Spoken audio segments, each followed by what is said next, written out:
So where do we start then? Some people are with me for this last 3 days, and we did some inquiry, we had some sharing, but some of you are first time here with me. So let's see. Maybe we will have this attitude that this is actually our last satsang, our only satsang,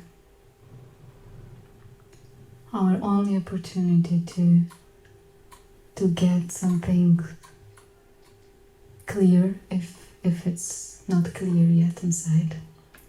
Or if you have any question, concern your very nature, you're welcome to ask and share.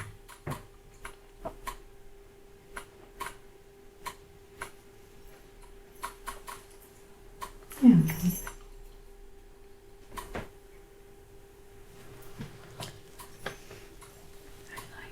Okay.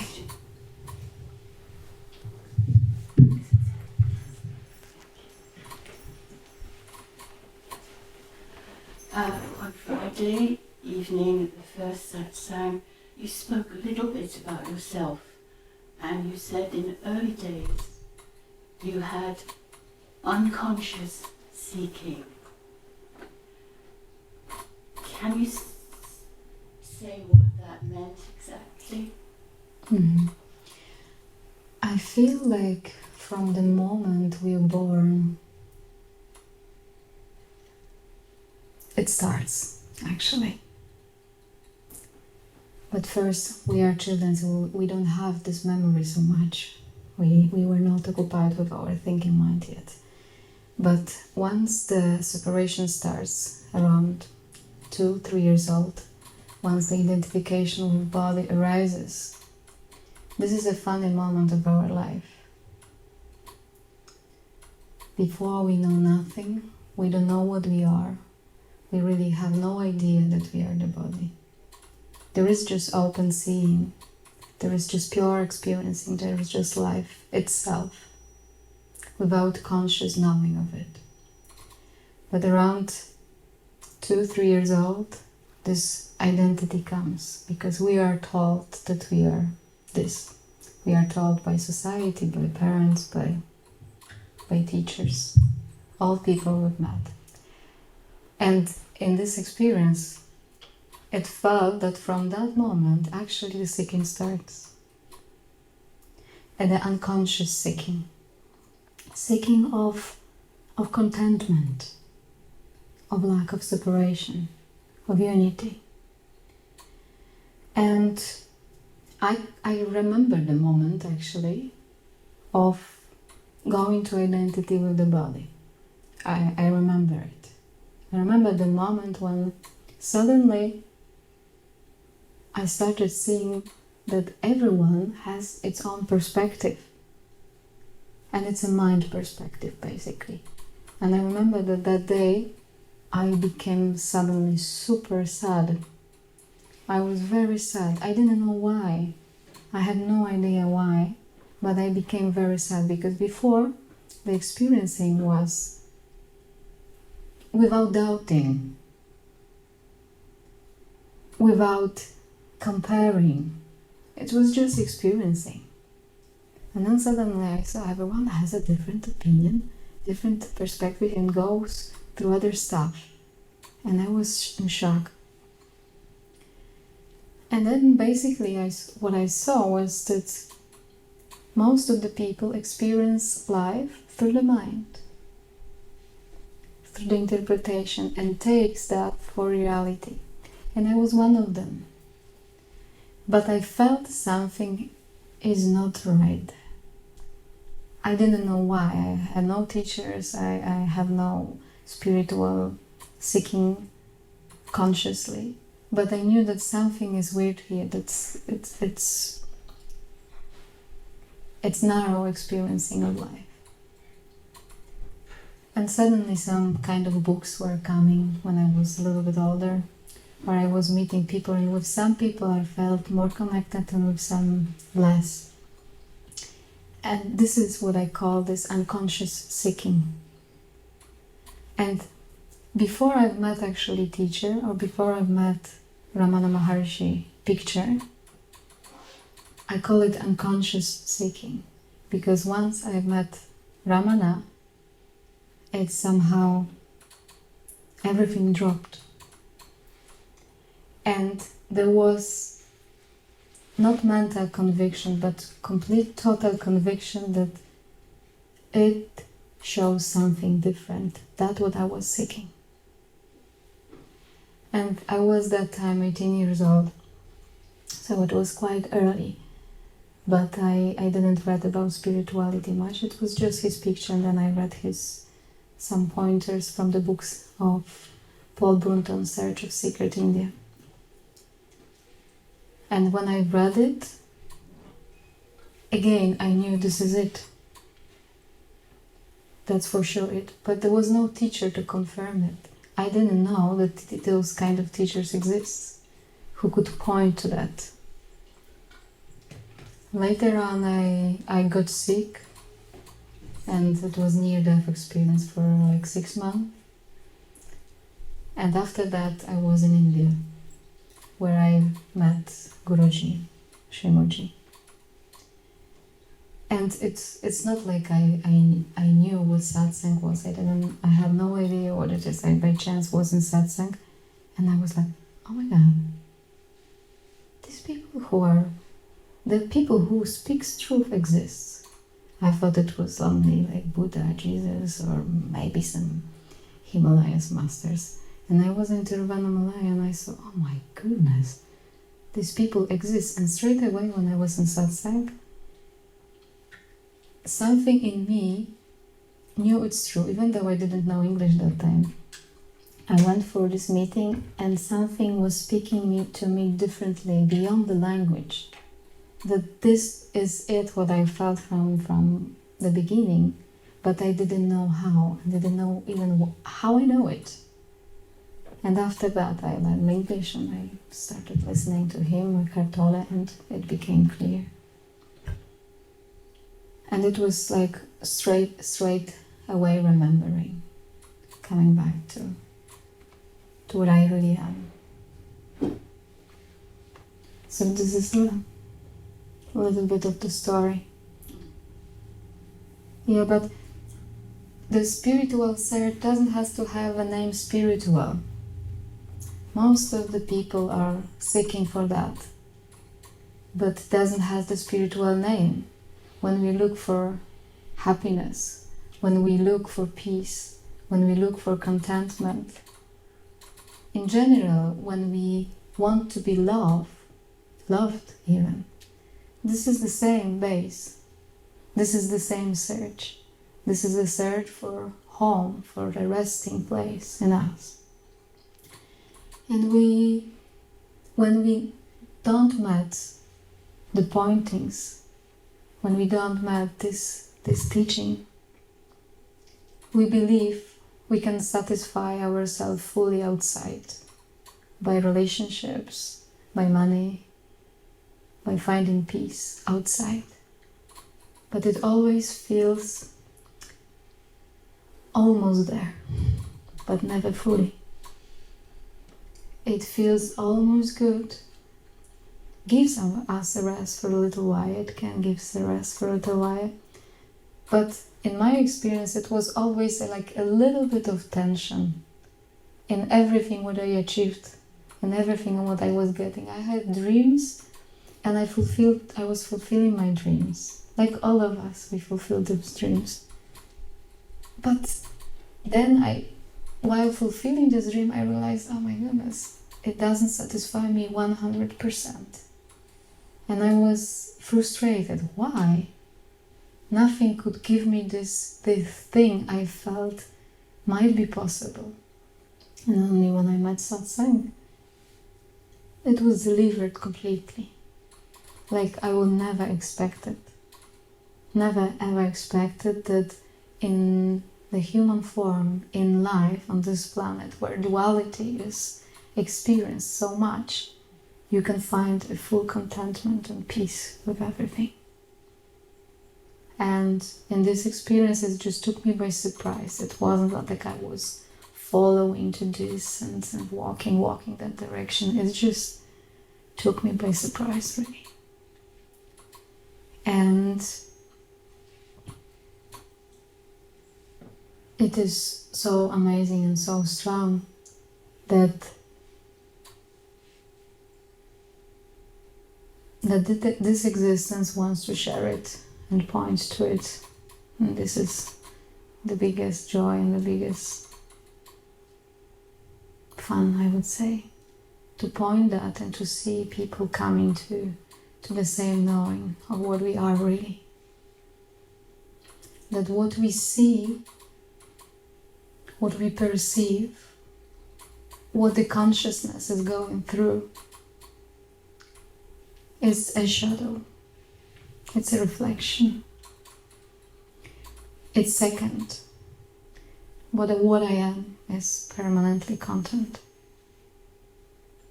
In peace.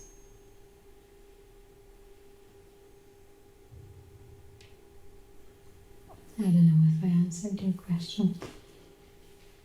Thank you.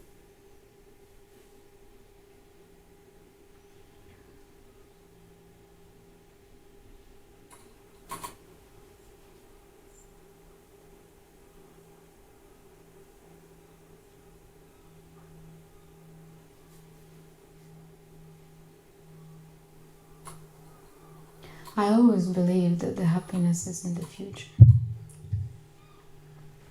And I know many people who even when they have some clarity, and even if they have some contentment inside, they still disbelieve that this source, what we are, is here.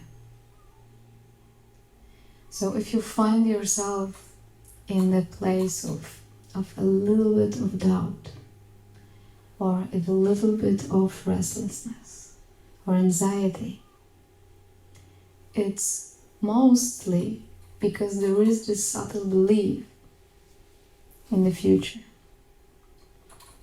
or this belief that this is actually here from where we are and what we are.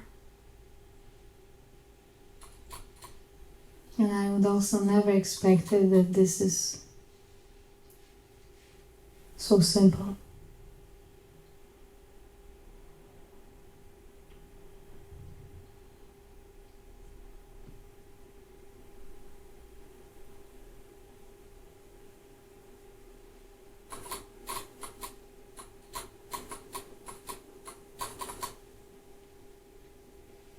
If I can be any of the help, go ahead.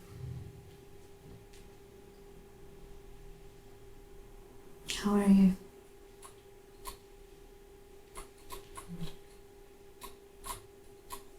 It speaks to you?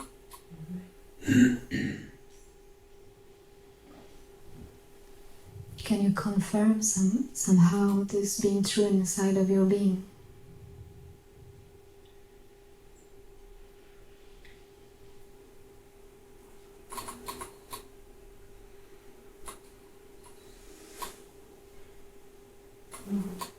That last bit, I've been following a path, with many different traditions for a little while,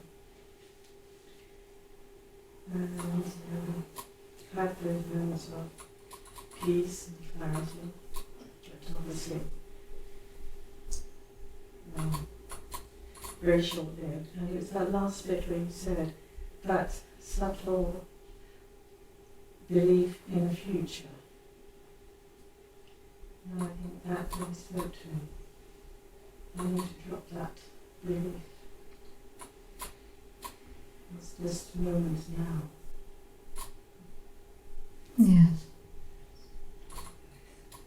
So this belief is that the full or fuller contentment is just about.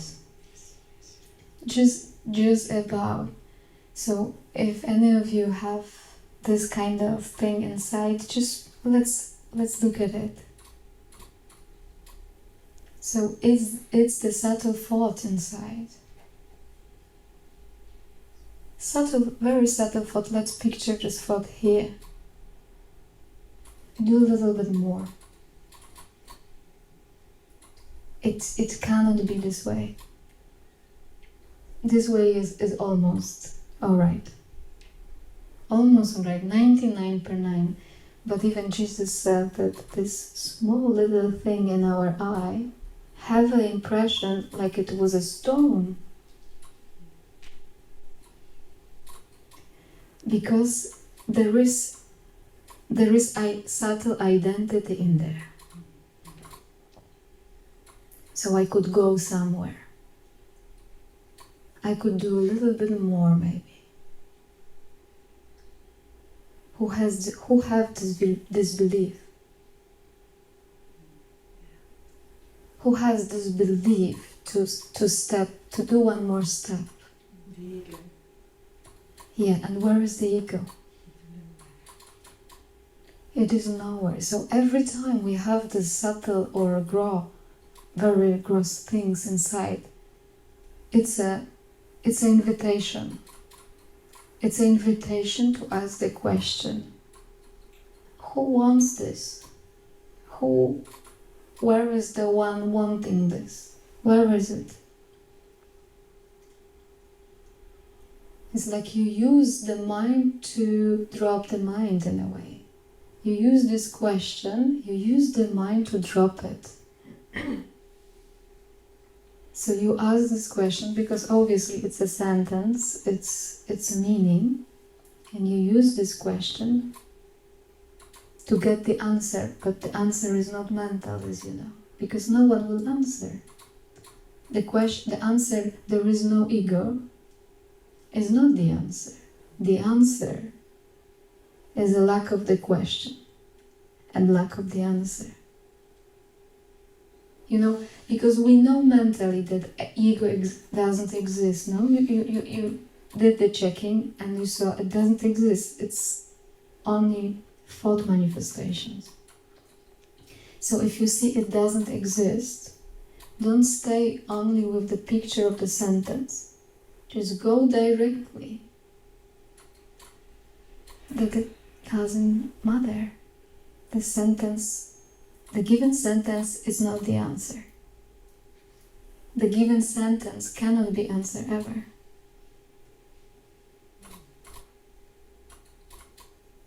And this is the answer. And you know, self-inquiry is something very alive.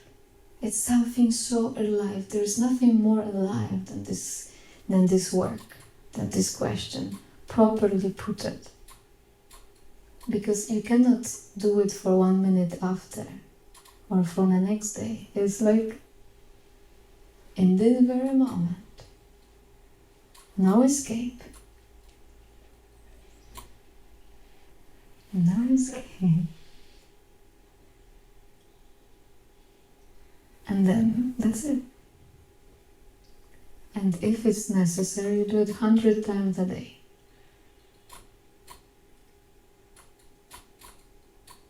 Yes, this is a living circle of inquiry.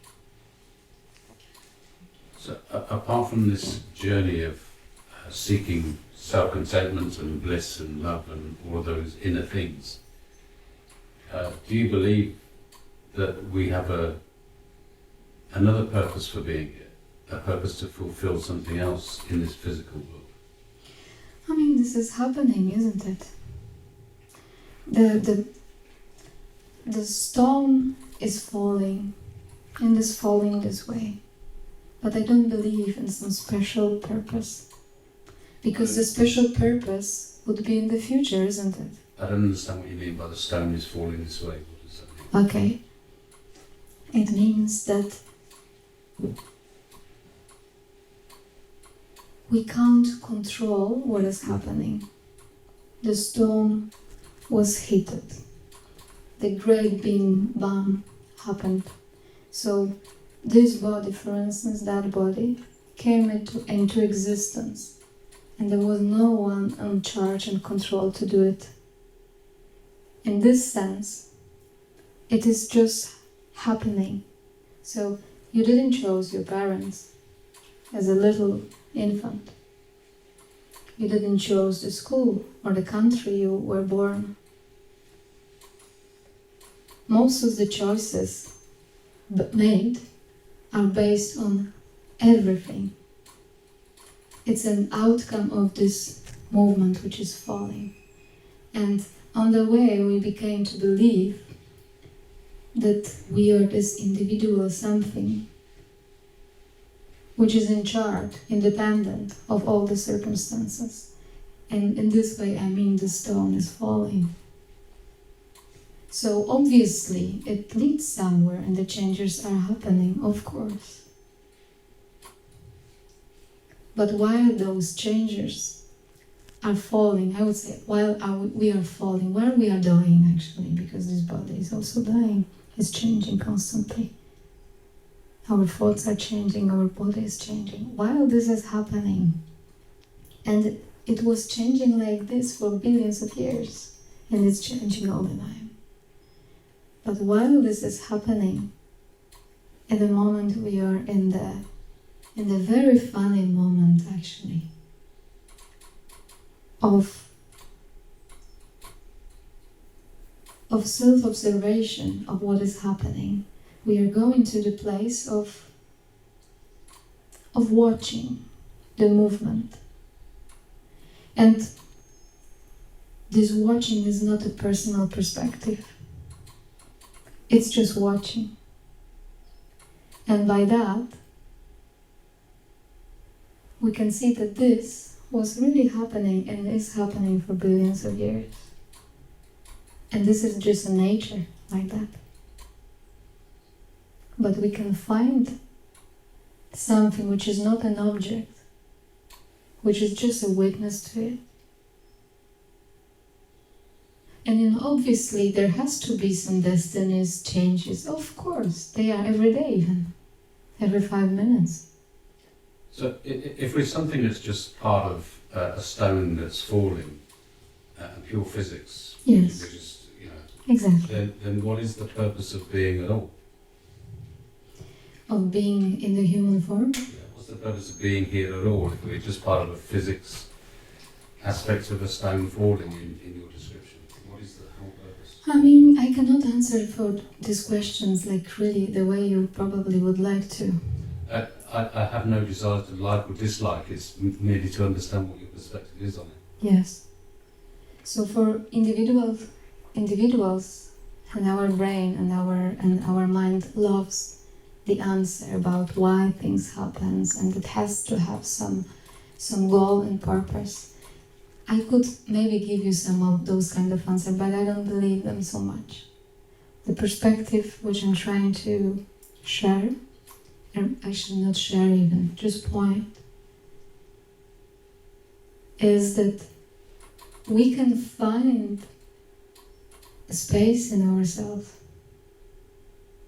which is not so much concerned about this, and which is pure contentment, and it is not object. It's not a thing you look at, because mind wants this kind of answers about destiny, about future, about goals. It wants to have a meaning. But here, this meaning is found differently. Not in the future, not in the fulfilled goal, not in the fulfilled goal, but in the very moment when changes are happening. It's like, from where do I see those changes? Because the mind, we are oriented always into the future. And on the way, we fulfilled many goals. We'll have one, we will have another question. This is answer, we'll have another question, another, and it has no end. Our brains works like this. The whole evolution also goes this way. Forward, forward, forward, forward. And I don't know if there is anybody on the planet who could answer this question in front, because no one knows this. But here there is an invitation to look backwards instead of looking forward, in front, we try to look backwards from where the seeing is happening, from where I am, from where the destiny started, as you say it, destiny, from where it springs from where, because this is one thing, and the other is from where my thoughts are coming, from where this body is. And my conviction was that I am independent part of this stone who has some destiny and some goal in the future. I couldn't find it properly. I had the moments where I felt I'm on the good way. Sometimes I felt like, oh, this is probably not a good way. And I thought I'm something independent to fulfill some destiny and to find also my purpose. And suddenly I was drawn to this satsang, and they were speaking something from different perspective, and I was like, this is a little bit strange, because they asked me a question, but who are you? I mean, this is a stupid question. Who am I? I'm this body. I'm this Patricia from Poland, who's here, of course. And that was something never doubted. And they were still asking this question, but who are you really? You are perceiving your thoughts. You're perceiving the beginning of your question. You're perceiving your question, and you are wild disappearance of it. Okay, and I said, of course, then my ego experiences, my person experiences objects as thoughts, emotions, questions, objects. I thought this is Patricia experiencing these things, but someone said, look at it really. Is it so? Can you find inside independent perceiver of objects? And it was first moment like, I don't know actually really how to even start to answer this question. I mean, I know the thoughts are coming, and I was sure that they are mine thoughts. That there is some, source. There is some source inside, which is me, Patricia, from where thoughts come, emotions come, from where I see. And I am this source, which is part of emotion, part of sensitivity, and this is also this body. But someone says to me, but look at it. If you are it, if something independent inside exists, and if you are it, can you see it? Can you perceive it? And I said, okay, I perceive my thoughts and emotion. I perceive this and this something like fun inside, like emotional maybe being inside. And somebody asked me, but by what do you perceive it? And I was like, I don't know. And then again some answer came, I perceive it. But can you find this I? Can you see this I? This the center of all your emotions, thoughts, and objects you experience. I said, no, I don't perceive it. I don't see it. And I didn't know yet what it is, but it was like something strange. And again, I started asking questions about the destiny, about my life, what with this problem, what with that problem, what with this future and this life, look at this world, what is happening. And somebody else said to me again, but from where these thoughts are coming, can you find inside the one who are having these questions and problems and concerns? And I was like, okay, this is maybe not necessary to really answer this, because, I mean, this is important and that one is like really not so much. And somebody told me, just stay with it for a moment. Just stay and let's see. So if we look neither forward nor backwards, if we are just in search of bliss or contentment or whatever, if this is what is, then what is? This is where I'm trying to lead now. I'm getting there, okay? Yeah. So, I didn't find any object in there. But I noticed that something perceives. Something is. There is some kind of, let's say, I will use a funny name for it, presence, or a name for it like space, or something in where everything is manifesting. And I was sure this is personal. It has some story behind, and this is something personal. But what I discovered is that it is not at all. First, it cannot be found like an object. It cannot be found. What cannot be found? The presence in which the thoughts, emotions, object, everything manifests. It cannot be found as something the mind finds. Even it cannot be found the same way the contentment is found. Just a little bit patience, okay? Just a little bit. So I couldn't find something what perceives and something what is underneath.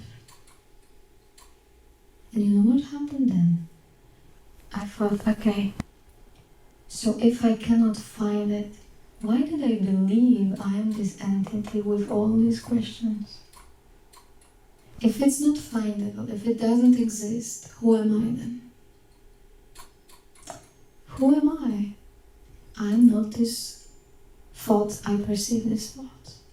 I'm not, in the end, this emotion, I perceive it. I'm none of the object which is perceived. Something not personal is here.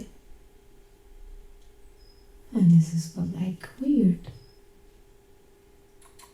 Even peace I perceive, happiness I perceive, struggle I perceive. And this thing which perceives is not findable. And I started inquiring the qualities of that, what is and what perceives. There was a question, does it have a start, a moment of beginning? Something said, oh, maybe it started in this moment, but I was the first to notice any start. So I could have assumption like this. So something in me was feeling, something never started, something just is. My moods are changing, the days are changing, the body is changing, but something is witness to it all the time. And I was asking myself, but maybe I'm imagining, it's another like a cloud in my mind, I'm going into some imagination. But then I thought, oh my goodness, oh my gosh, this imagination is happening here. The imagination I'm having now, all my story, I'm even talking right now, is happening here. Who is listening to it? There is one listener who can react, and we can have a conversation. We can have, oh, look at this and look at that. What do you think about this? What do you think about that? Oh, I think this. This is one level. But the other level is just presence in where this is happening. And I noticed, okay, so am I this body reacting, speaking to you? and having some points and you're having that points, or ultimately more truth is to say that there is space to it, and the space to it didn't start it, because there has to be mind to see the start. It doesn't have an end. It's like the space for everything to manifest. And from this happiness, let's go back to the happiness. Because you asked that we are looking for this happiness. No, I'm not asking that because from what I'm understanding of what you're saying, that we're actually nothing at all, because we are neither in the future, we're neither in the past, we are not, we're a nothing. If we go back to the beginning of what you said, which is the stone falling, you know, the Big Bang. Yes. Well, if the universe is constantly expanding, then we must also constantly expand because we are part of that universe. As this form, of course. And beyond this form, if the essence of who we are is that source, that ultimate source, that love, that sound, that Om, and it must constantly expand, otherwise we, like a piece of steel, will break because we're not expanding. So therefore we surely must learn and grow. Isn't that part of our purpose of being? To learn and grow, isn't that part of what you've been doing by going off to learn, to grow? Yes, in a way, yes. What is learning and growing? Because if we are nothing, then what is learning and growing? I didn't say this is a full answer, nothing. This is half answer. The other half is what you are saying. But without groundness and this half of being the ultimate base to everything, we are very often caught in the manifestation and we are forgetting our very base, and we very often come into ignorance. I'm saying that we are both. We're both what? We are both this nothing. I didn't say I'm nothing. Look at this nothing. This is nothing. It would be too narrow to see it this way. This is nothing. No thing, maybe it's a better explanation, because it's not an object. So it is not a thing. It's not a concrete thing. But this not concrete thing, not an object, contains, as you say, everything. Absolutely everything. And this everything is constantly changing, moving. But where it goes, I don't know. It's enough to see what it is right now, this moment as it is. It contains the base in where we are talking in the moment, and every sound and all the expression of this room and everything around. Isn't it? I'm not speaking something complicated. I must be quite a Philistine, because I literally cannot understand what it is you're saying. It makes absolutely zero sense to me. Really? And I'm a very logical person, Mm-hmm. and I'm trying to understand the logic of what you're saying, or to make any sense out of it. And I'm not. And I'm not trying to be belligerent. I just like to understand when someone's saying something, what it is they're saying. Okay. And I don't understand. This is good. I'm happy for what you're saying. I'm happy for what you're saying. So one thing is to understand, because to understand the base, to understand really the base, the non-thingness, not an object, you have to leave the mind aside. The mind is a very beautiful tool, but it cannot go before his beginning. Because you understand it with the mind, and it's perfect understanding with the mind what you have just said. It's perfect, it is like that. But with this tool, which comes from the source, you cannot know the source. So this tool of the mind naturally has to subside, and then you will know by that what you are, not by the mind. Because then we could speak about things, but you have to experience this directly. Do you know then what you are? What we all are, yes. No, do you know what you are? It's not only me, it's just everything. So, We're all one. The Bible teaches you that to start off with as children. We are all one. I I'm wouldn't, not a Bible follower. I wouldn't disagree with you at all. I believe So totally we're all that. that one essence and energy. And what I think, I'm not positive, I think we're talking about living in the moment. And which they're teaching a lot of mindfulness these days. And if you're aware more of what your mind is in, because your mind creates every second of the day. Everything you think and everything you state, your word.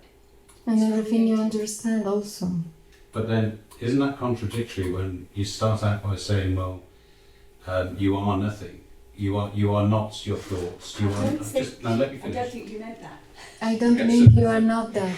Just let's slow down. Okay. Because this is nothing. Nothing, when we take nothing, the word nothing literally, it means nothing exists. Mhm. No? Nothing exists. But here is more nothing in particular. Nothing, it contains two. No thing, not object. Because everything what we know, we know through our mind and through our senses. Everything in the world what we got to know is through our mind and through our senses. This is our human thing, we can know things. And we know knowledge within the mind, but this is not a knowledge. It says no thing, not an object. So we expect understanding, but this is not this kind of understanding. So it is like physics, if you look at physics, Yeah. every single object is matter. That's coming to, there's a coalition of energy, isn't it? Yeah. So if you take it back, it's energy. Energy is the no thing. It's Well, no that is what we concrete. are, isn't it? That's it, we're all energy. Yeah. But then, that, you're trying to... I'm trying to but that's the understand. field of all potentiality. It's no thing, but yet it contains entirety. It contains everything. Well, that's the conundrum, isn't it? You know, But because that if we is say what in it one is. breath, So before something comes into creation, before an object comes into creation, it's an energy. But the potential of that object is that. But it's not the object. But the energy is not that object.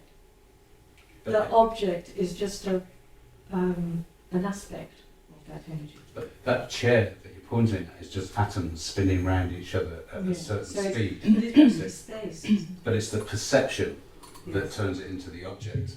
Yes. as And that's opposed your to the reality. organ perception. Yes. So- And these organs perceive. They have a consciousness that perceives.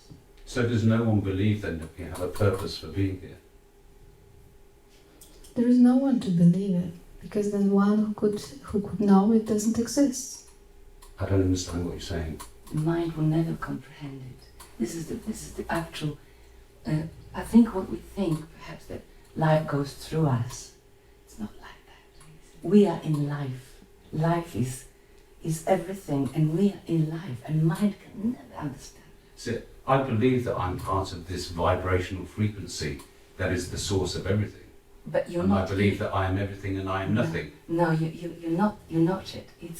It's like we are in it. You know, we are completely in it, and the mind will not comprehend it. The mind goes, no, I am going through. I have got this talent. I can do this because I'm an instrument. But it's not like that. I think that's feels strongly that it's like we are being lived.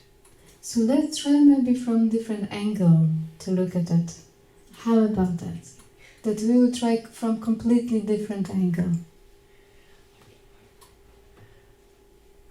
because I'm speaking the language, and the language might confuse also in this. It's not about logical only understanding. Logical understanding, which you have, helps a lot. It's very good. We can go with it up to some point. So it's like our very, very important tool with which we go up to certain point of some kind of frustration, of not being able to understand it with the mind. So how about doing a little bit of inquiry meditation? How about that? A little bit of... Certain choir meditation now, all of us. Yeah, sure. Yeah? Okay. Excuse me? Yeah, go on.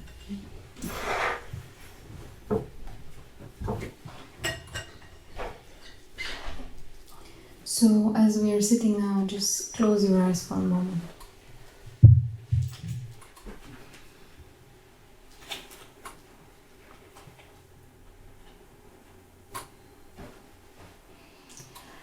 And notice the vibration of the mind. Notice this beautiful vibration.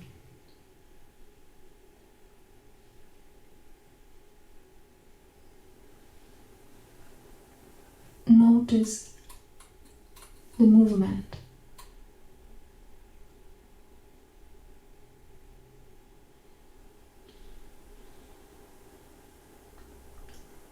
That something is constantly speaking in our head.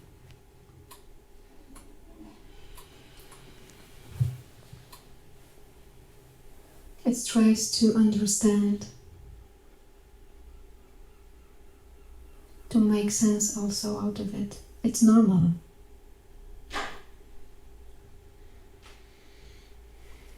It's something very human.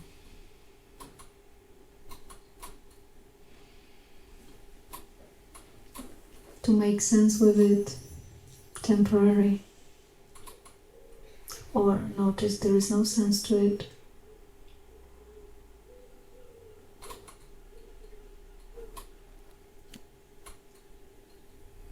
That there is a movement of language inside.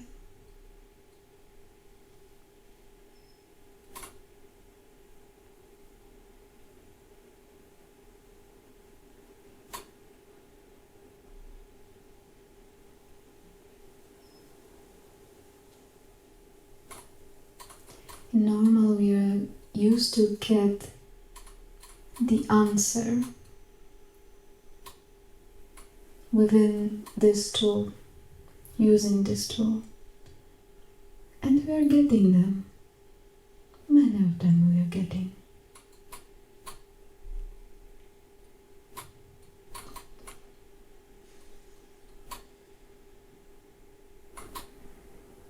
Some of them we don't.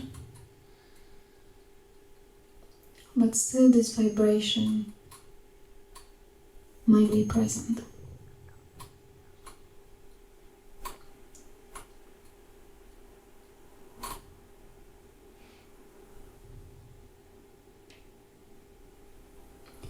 What is also happening is this is not the only tool we can get to know ourselves.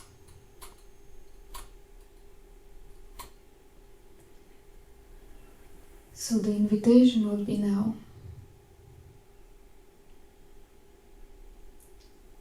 not to use this tool.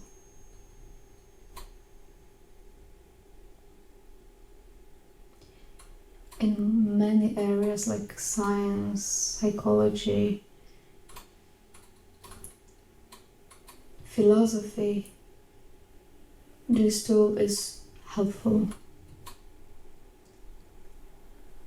and is doing a great job.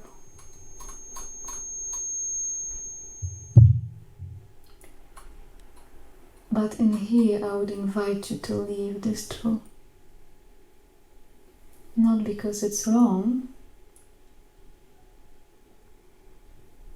but we can recognize differently.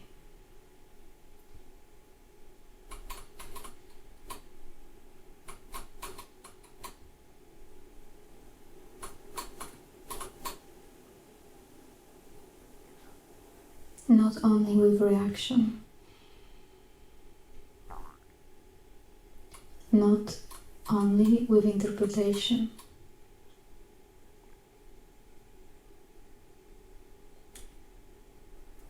and for this to be clear, it's important to be open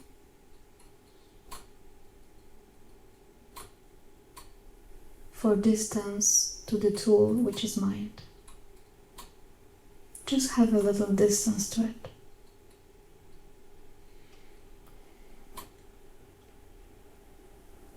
It's very useful in many situations, but in here we are using different tool for checking.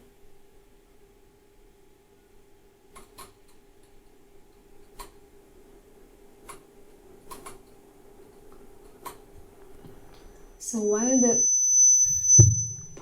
vibration of the mind is happening,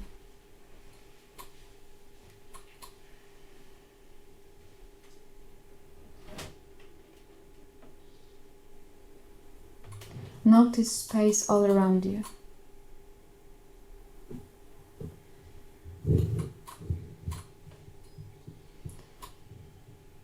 And see by what you are noticing.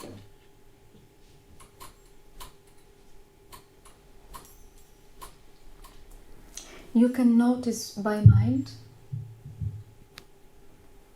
You can notice space all around you with the mind. The mind can see the space all around.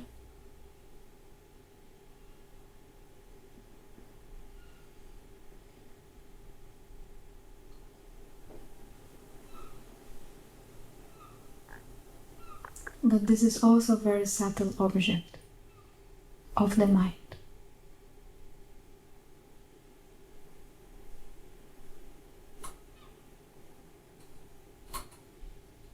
So if the space becomes an object, you can be sure that mind is involved in there.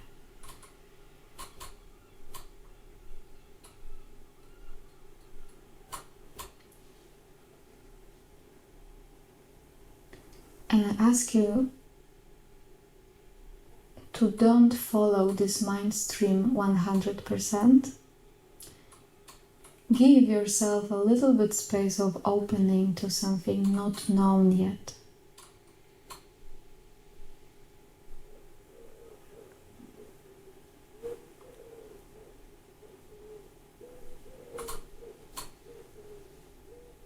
If you perceive it as the energy, but if in any way you know it or perceive it, and you see it as an object,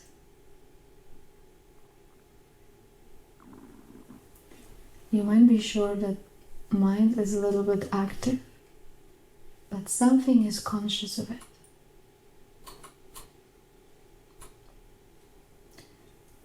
Or maybe the conscious of it is not the right word. You can redirect this movement to subside.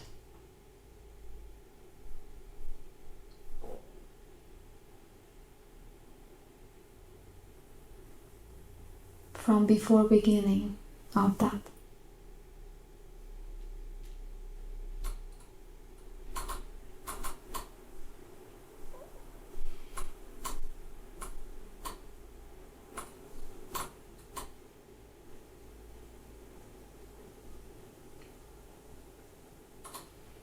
It may be that you feel in a special way right now, or you are more tight in this, or you are more relaxed.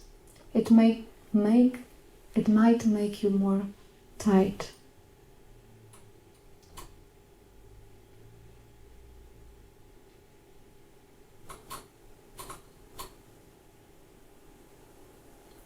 Because I'm asking you for you to disappear.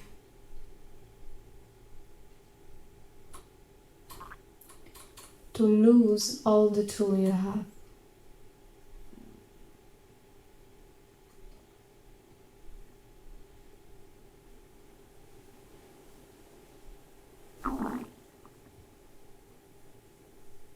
Everything what could help you.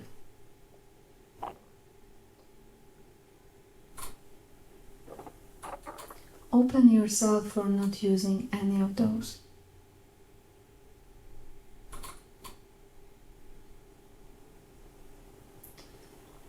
Open yourself for not to know and not want to know only within the mind.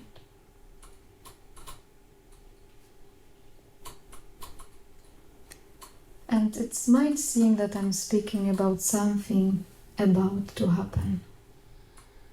It might seem like this.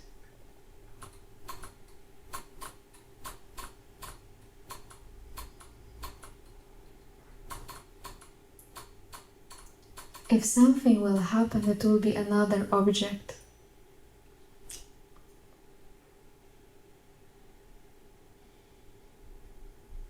Another temporary thing.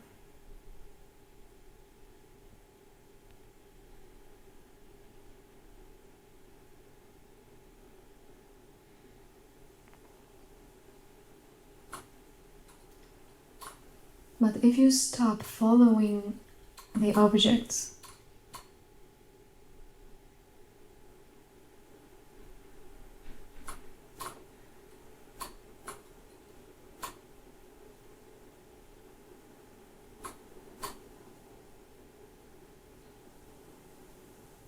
are you here?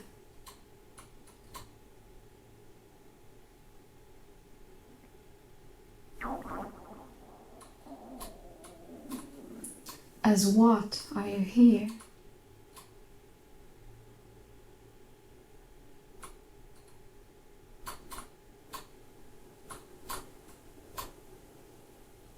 This question as what is not for the answer,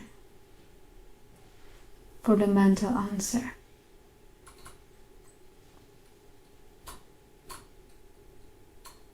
It is more like no thing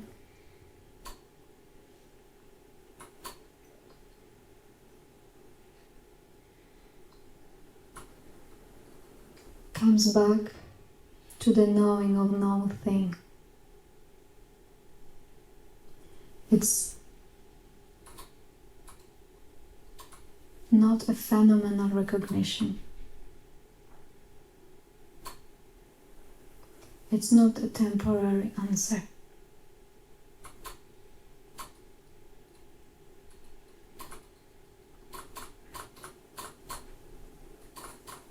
It's not even a place.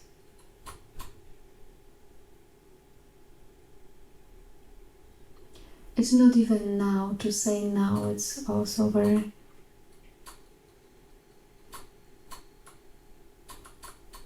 misleading, I would say.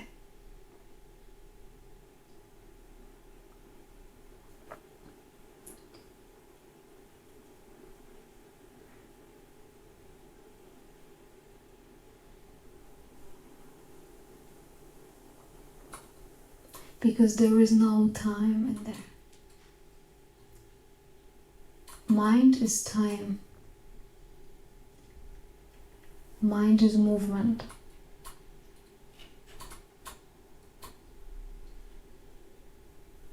Vibration.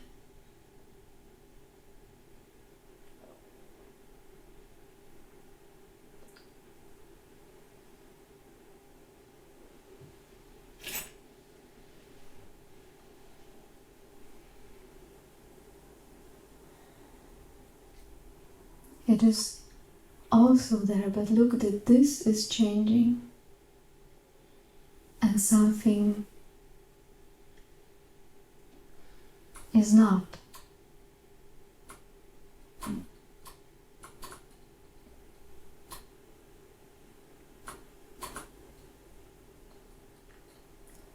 And it is not in the future, It is not in the past. We cannot give it a time.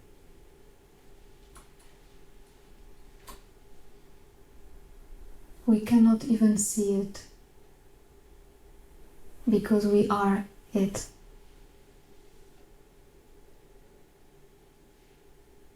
Already.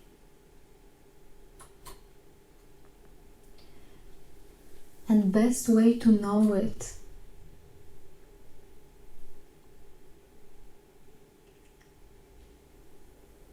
is to step out from the thinking mind at least a little bit. So it's like one of the sounds only, but not the only one.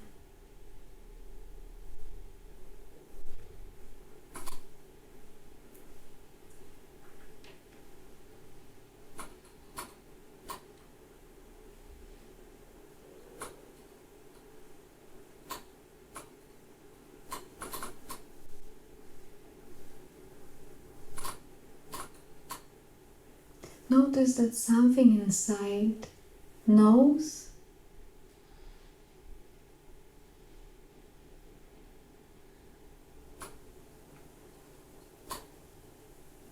without necessity to know with the mind. It's like being and knowing is same. But it's not an object, it's not something specific.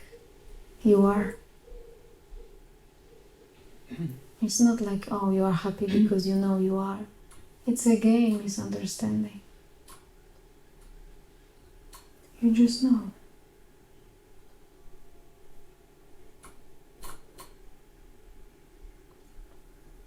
From where the thought come.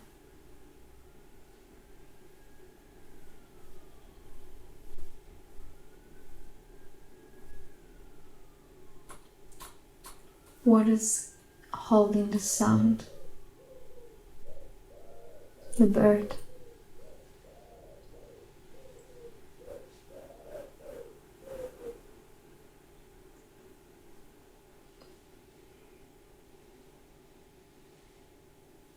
We can give it a meaning, but it will be just a story.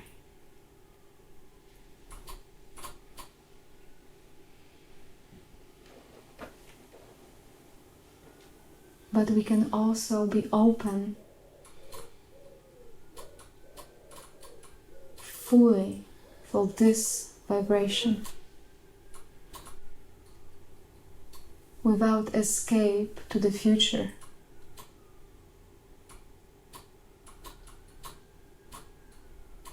Or without necessity to memorize anything.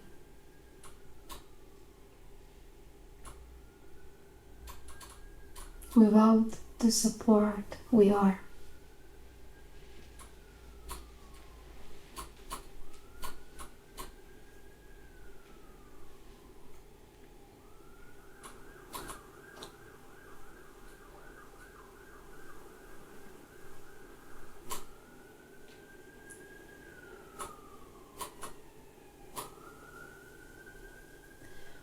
All conclusions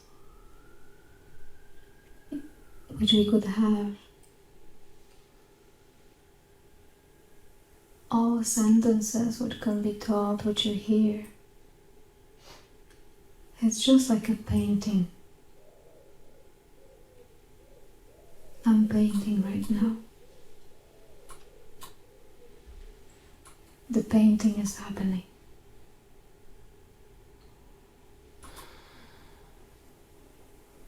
But where is the source of it?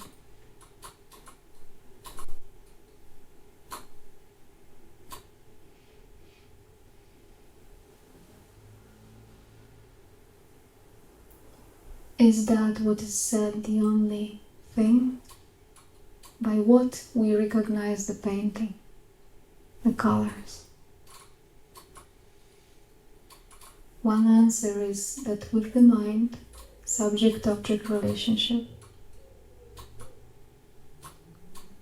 But this is also perceived.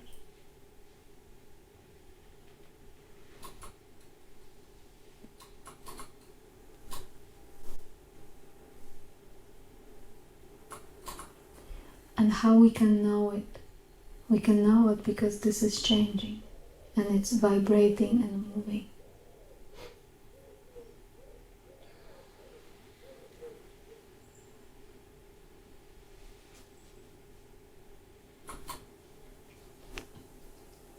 But what is holding this movement? Where is its beginning? Is it far?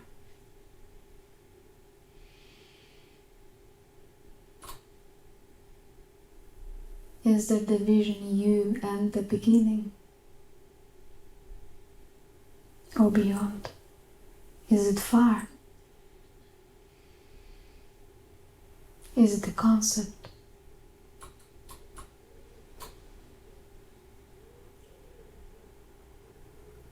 The concept, imagination, is another painting which is constantly changing right now and can be shaped non-stop. But I'm asking us now to, for a moment, stop to follow this movement so much and notice still space inside of us.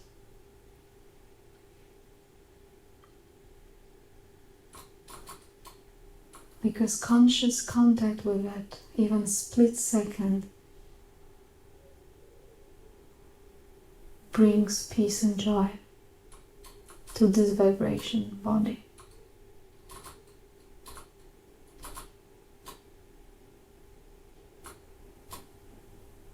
Cools down the system.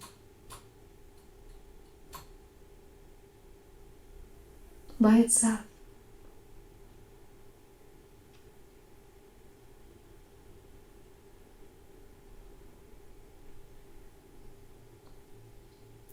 Not through understanding only how things are, it might be helpful, but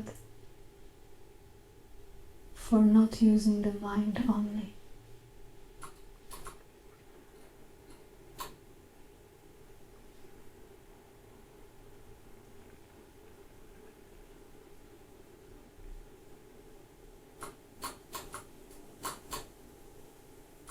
The understanding can be observed.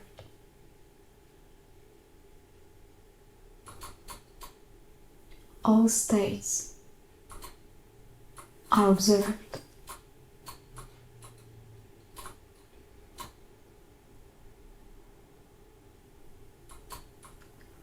The pointings are observed.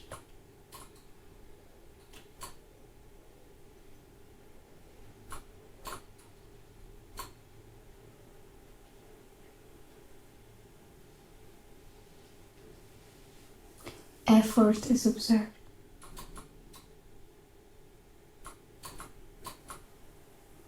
Resistance is observed. Reactions are observed.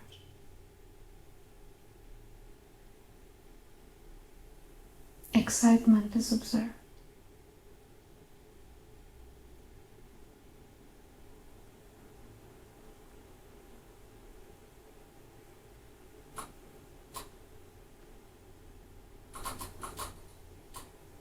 Can observer be observed?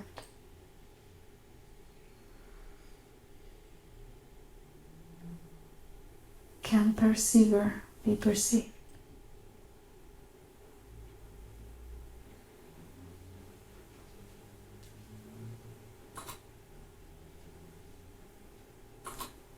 Check inside.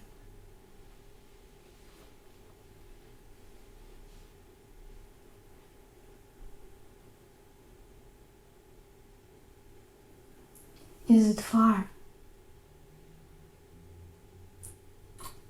Is it difficult?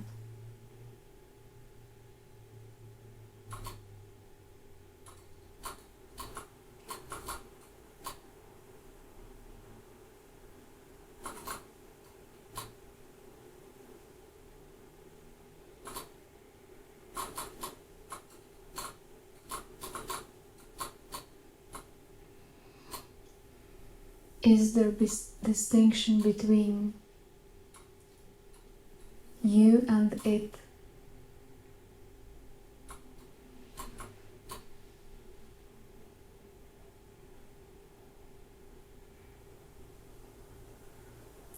Or this distinction might be appearing when we use the mind, but this is also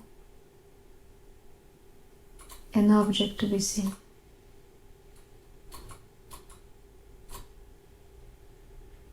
Trying to put it all things together will be another painting.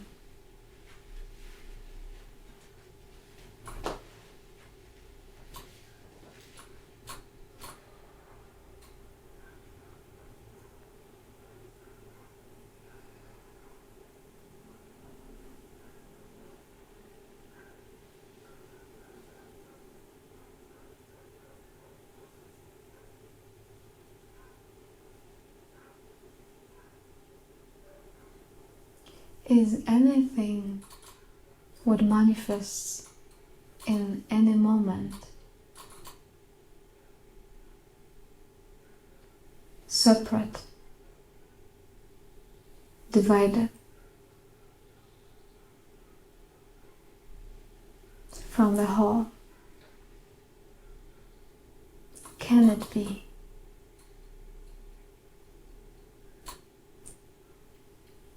Your motion,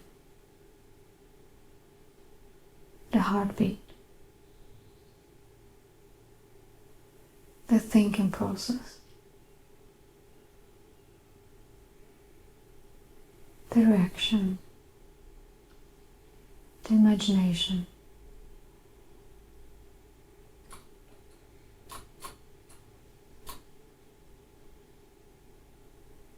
or is it one with it?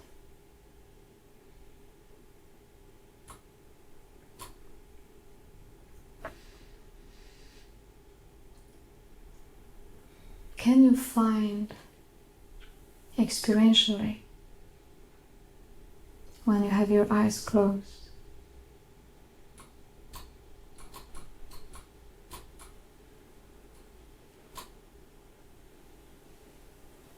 the shape you are? Do you know the shape you are?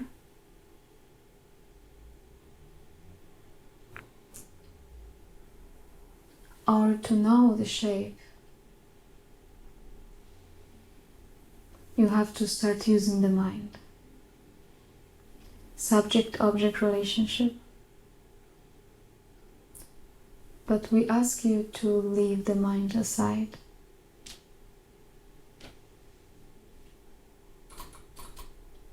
And check how it feels when we don't know anything at all.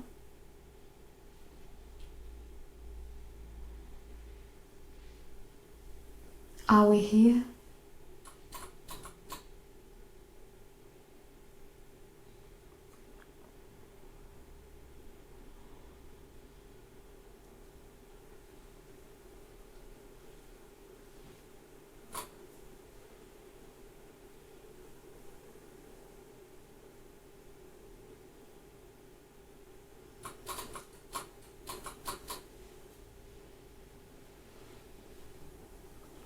Are we here by something particular?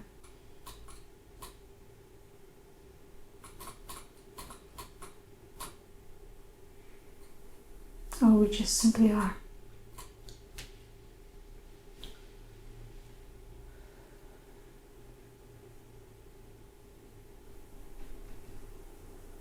Does this here-ness has a beginning?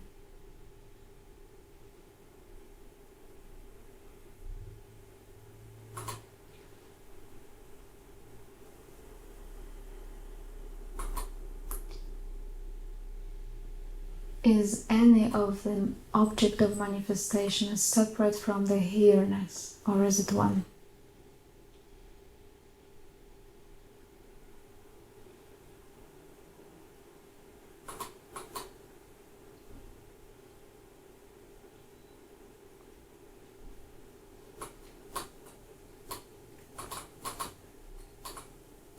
Is there you and sound? or from that perspective all is same and one.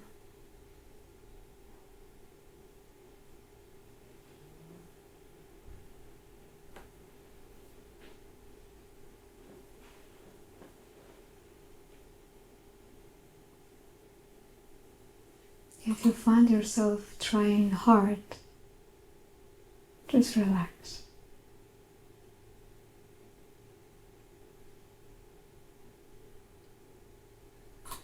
It was not going to be difficult.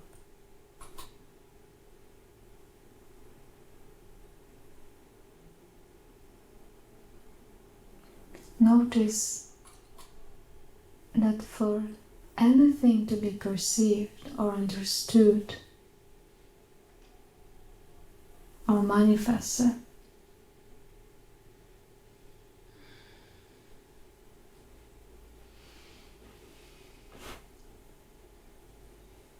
it has to be you first, as no thing. How otherwise could you experience it?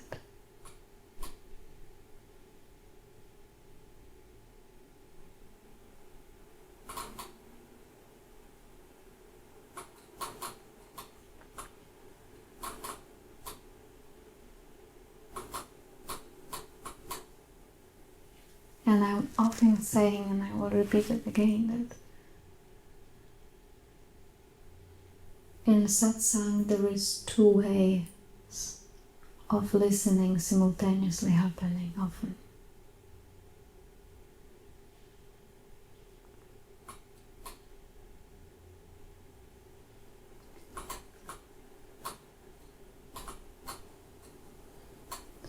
The understanding and the subtle mind level of understanding, which always happens and at the beginning is the only tool we use.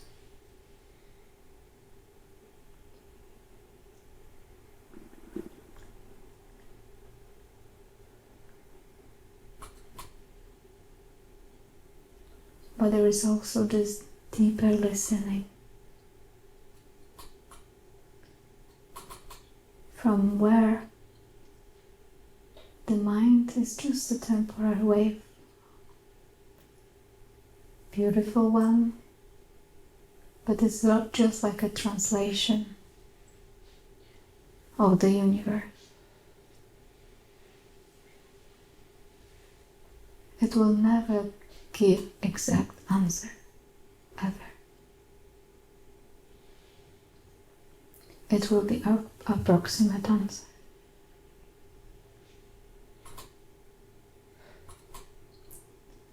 And notice how close and available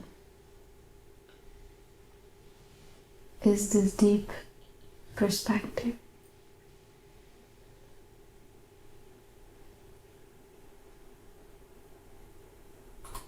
To say close is even stupid, because there is no distance.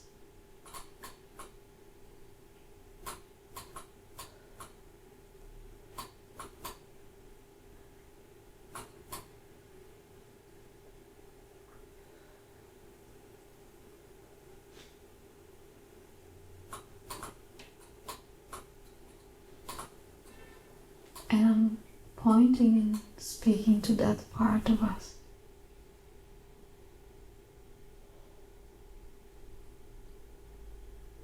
Which gives us, human beings, also rest.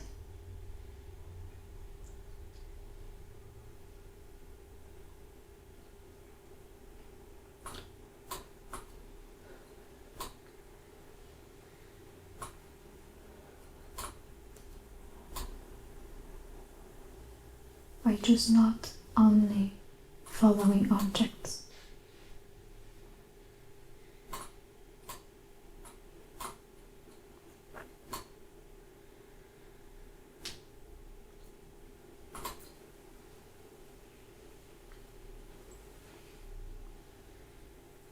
We don't know if we are wise there or if we are anything, we just simply are.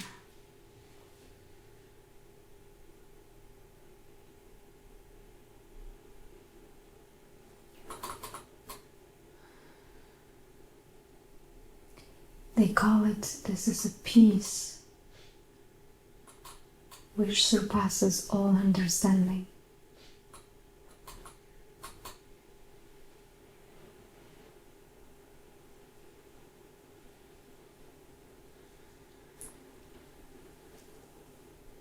It gives rise to everything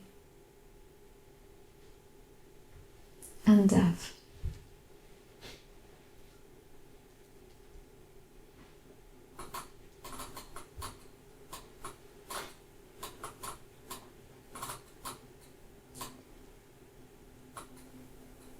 It may seem as imagination, temporary only.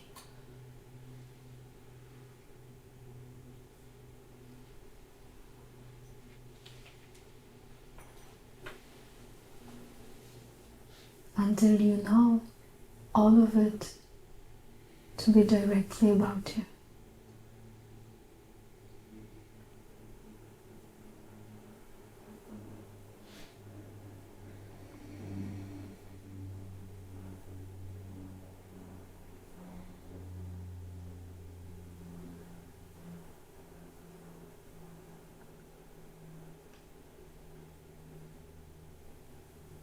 You know nothing.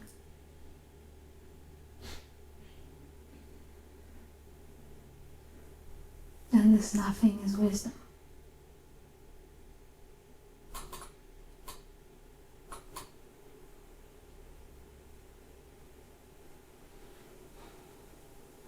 It's not nothing as an object. It's as you.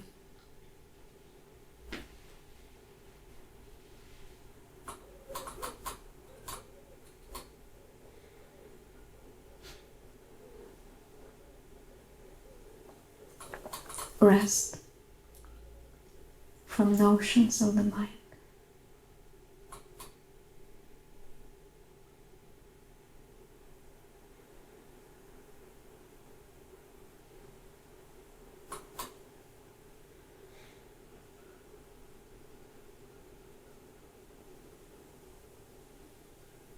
Peace we often long for.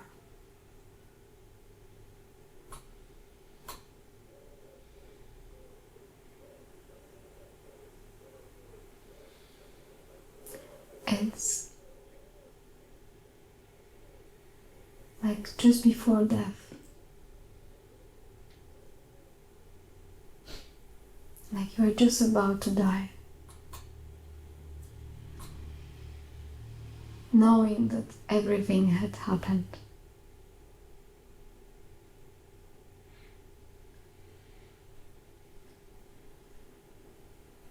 Not waiting for more.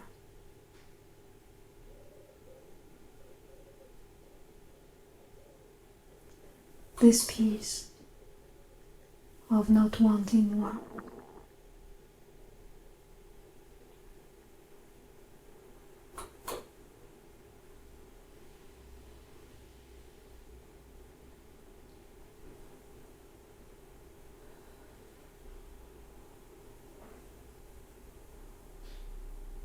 No waiting anymore.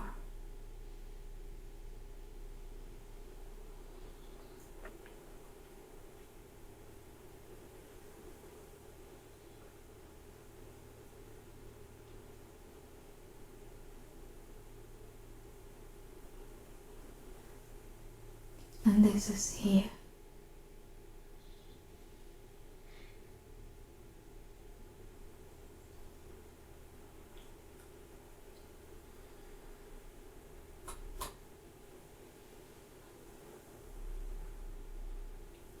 We are it already.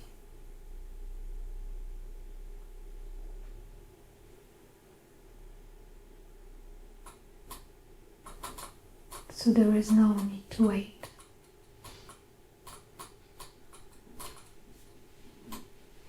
For this to come, because it was, it is, and it ever will be. This.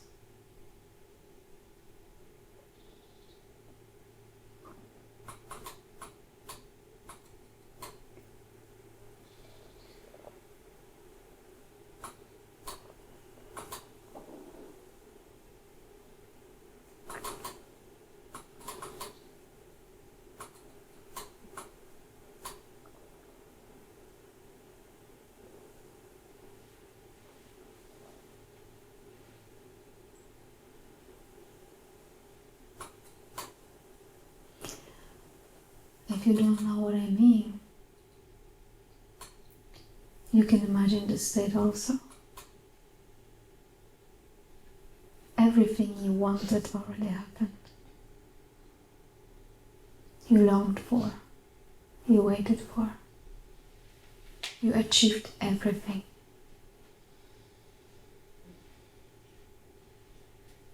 You need no more.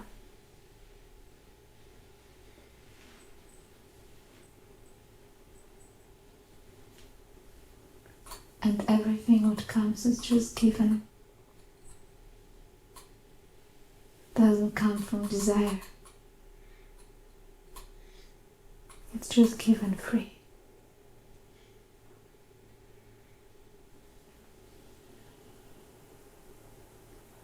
This is the attitude which wakes up automatically by itself. By itself. No one does it.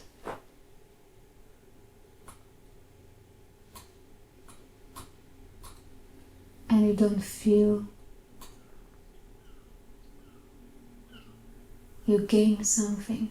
It's more you've lost everything.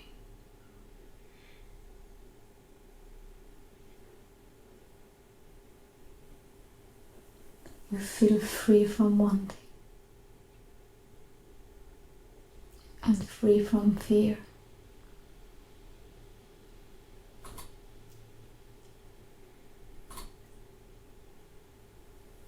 Because nothing can touch you. Nothing can ever hurt you or make any harm.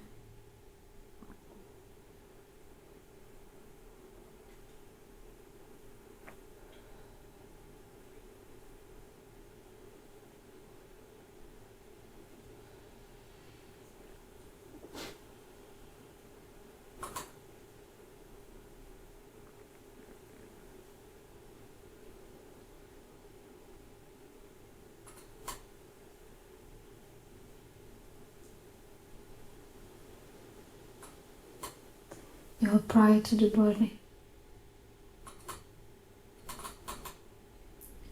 prior to the mind.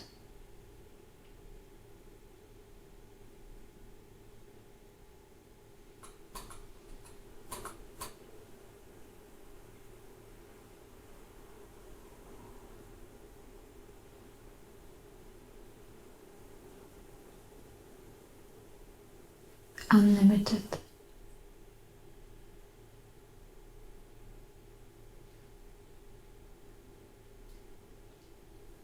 Unseen.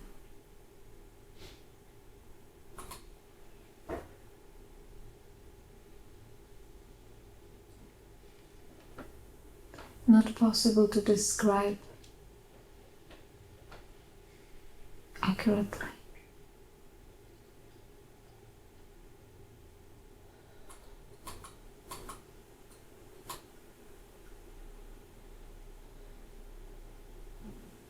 That's why they sometimes say absolute.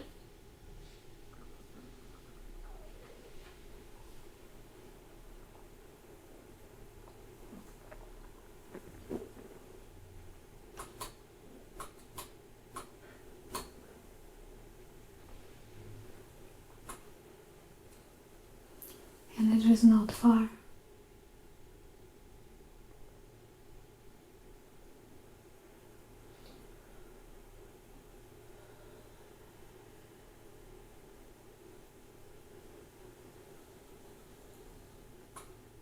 My only advice, if I could say something, is to give it some of your space of presence or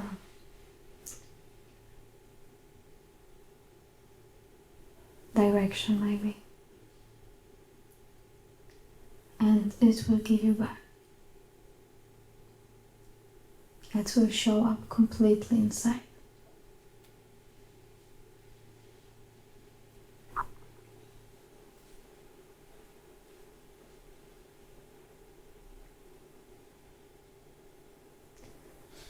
The other thing is Don't focus so much on objects.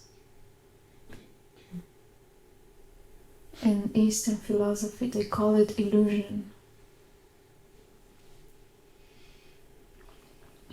Because they feel and see so real, tangible, logic, obvious.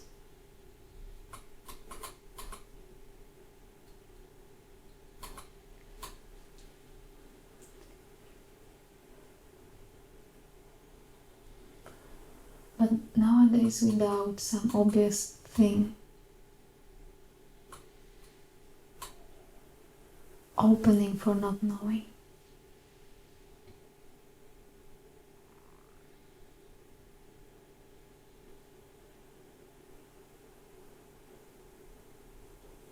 And let's see.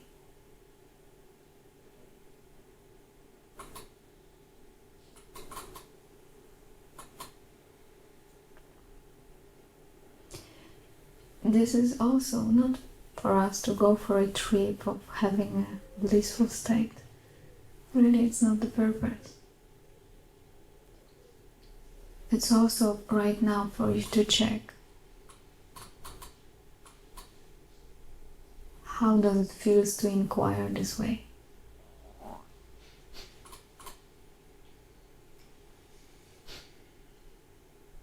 How do you know it? And to test it out.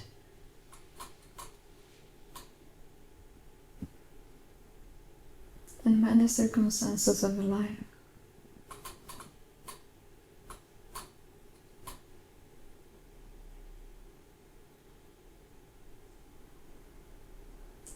That's why these sages and saints, when they were coming to this knowing,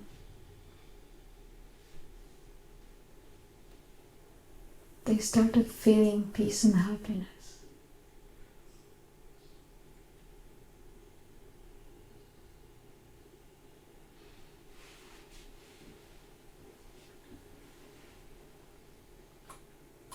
Not as a goal, but as their very nature. Radically now.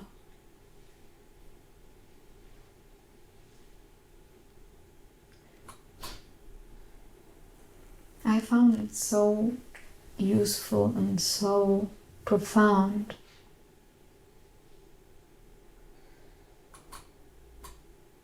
to inquire backwards at least once properly, or 100 times. And we cannot predict result, and please do not want to predict the result, because then you will have your glasses on your eyes and you will never see it.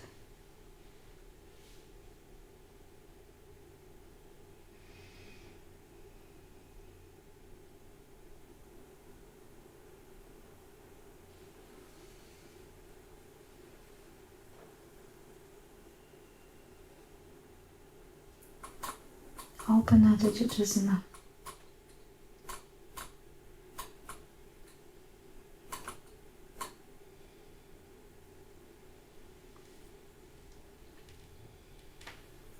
Ramana Maharishi said that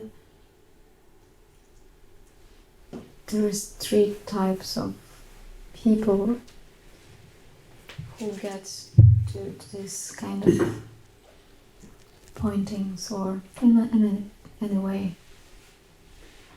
One of those are those who hear it immediately, like just by hearing those words something wakes up, and they just remind, of course, something like that. The other group is that they feel they know something, but they need a reminder, the time for reminding, and this is many of us case.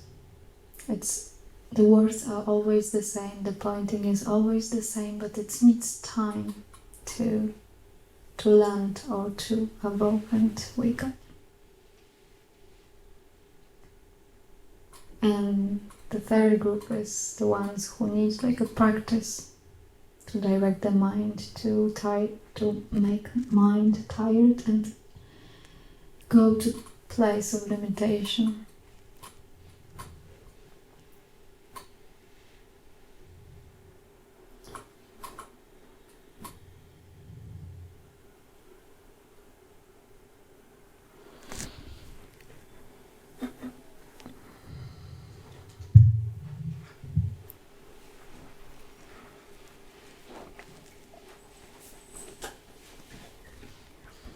I remember for me the self-inquiry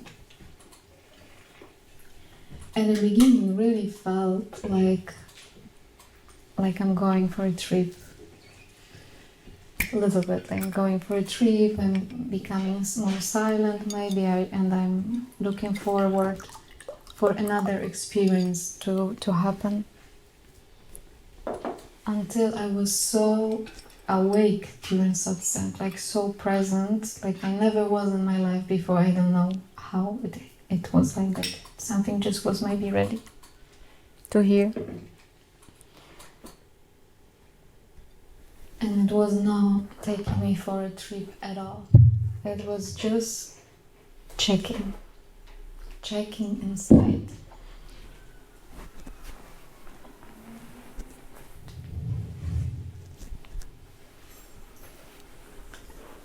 Yeah, okay. Maybe somebody else would like to say something.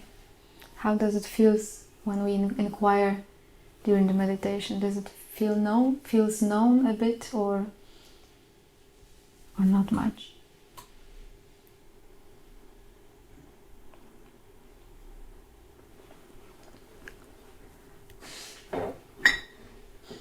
Mm-hmm. How is it? Yes. Mm-hmm. Oh. What does she do? What? Here we go.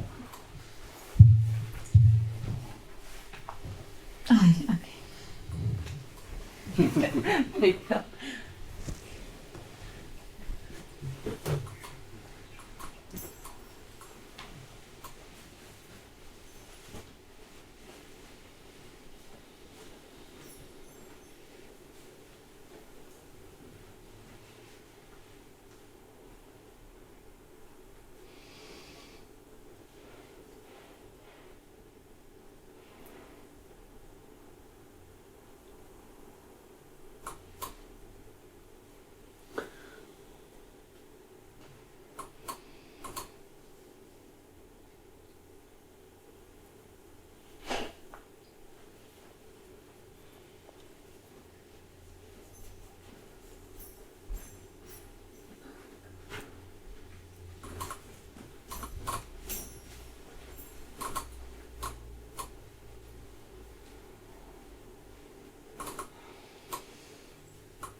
Something here is blown away by the obviousness of that to which you are pointing, which I am, have never not been.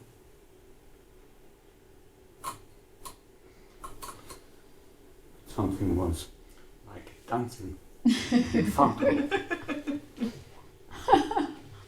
Say me. Guruji says it's like the mind throw a stone in the bush and makes a noise. So, I mean, the mind throw a stone and make a noise, and something goes out. What is this? Okay, but can you really go out? No. You can't. Still. Mm-hmm. Mm-hmm. Something goes out or appears to go out. It feels like going out, but nothing can go out. Can it?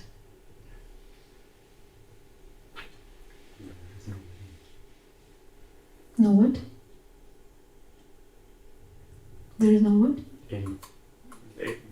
was what I said. And to expand on that, there's neither in nor out. There is only.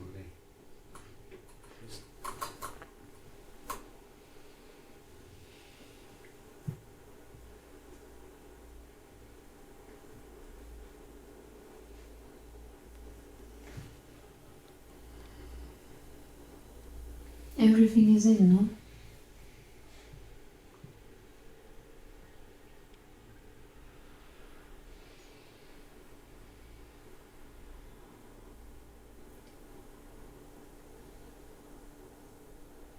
So if everything is in, if everything is in, there is no problem whatsoever with anything. It can't be. If everything is in, then even this movement or that movement or any movement is totally fine. Totally fine. The movement, which we say, and the mind goes here and does something, it's totally fine. Hmm? So what? And it's like a radical something. This radicalness maybe goes sometimes slowly and sometimes it's like a boom. There can never be a problem then. You are the self.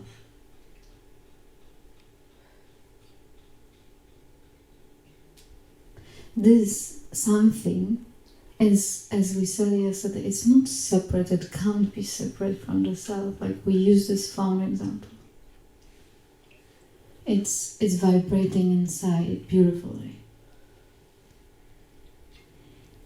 And in this vibration sometimes comes an idea. My mind goes somewhere.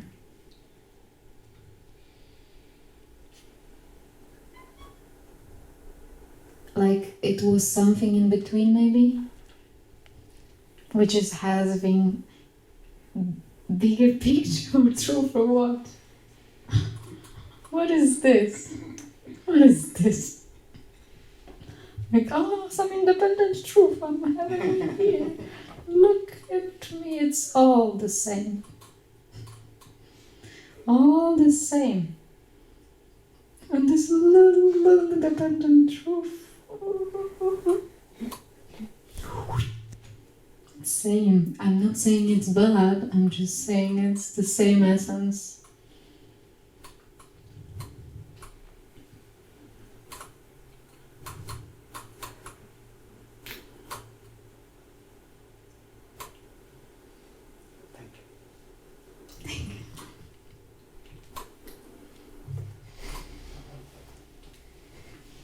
You know, there is something very funny which sometimes comes to existence. Like we know we are that, we know we are the self. And these little things, either it's our problem, or it is some concept, or it is something, it's like comes and says that this has more truth.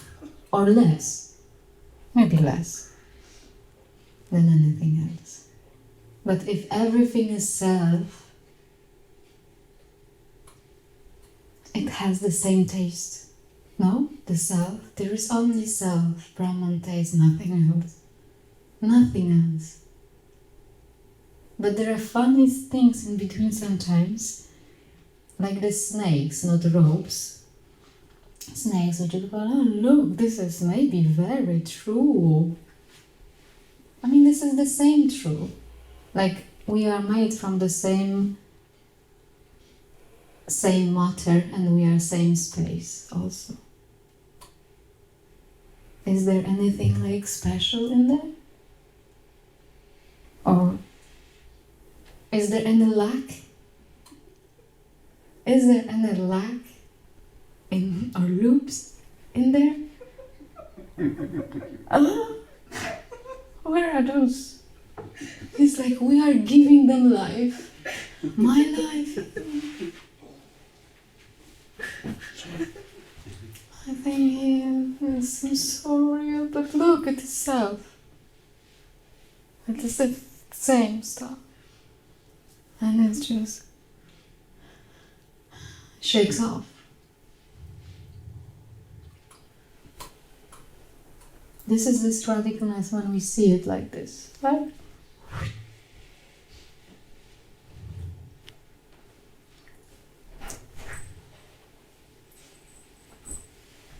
Okay, what else?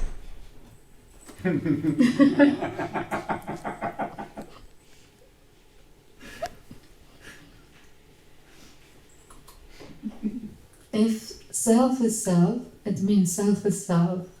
Brahman is Brahman. Everything is Brahman, as we said yesterday. Same. Same. Equal. Same. It's like this radical approach inside wakes up with the clarity.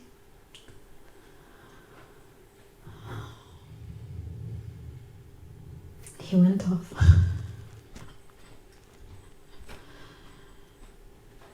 Any questions more?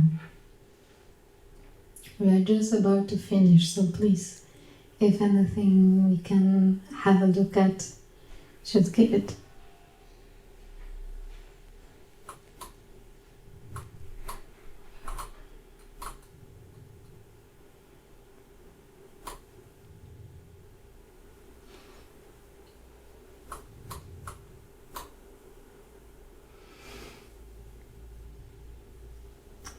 I don't know how to phrase this question, but I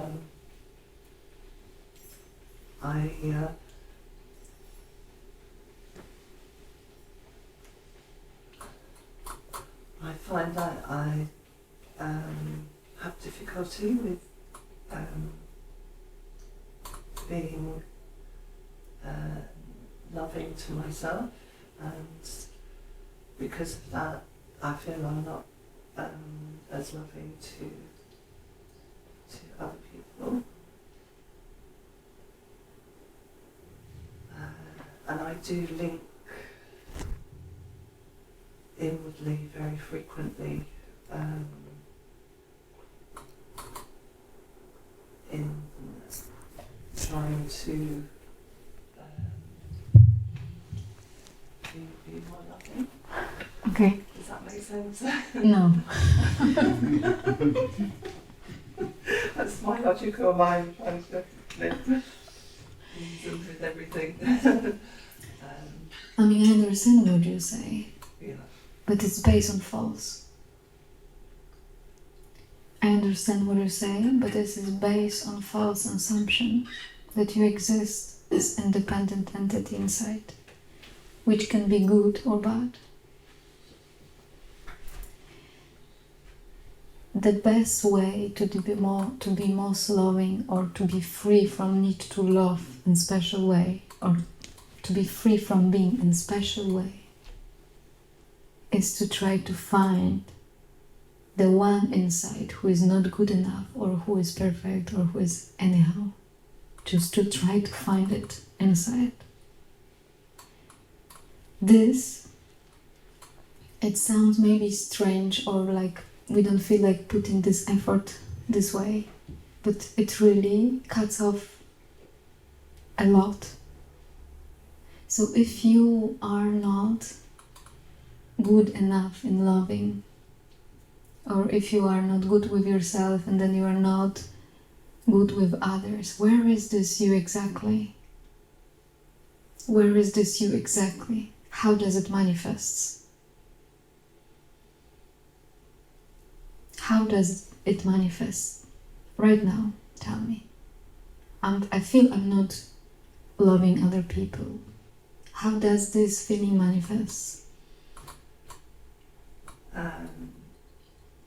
That because I'm not organised. Okay, where is this one who is not organized? Where is it? How does it come to existence? Where is it?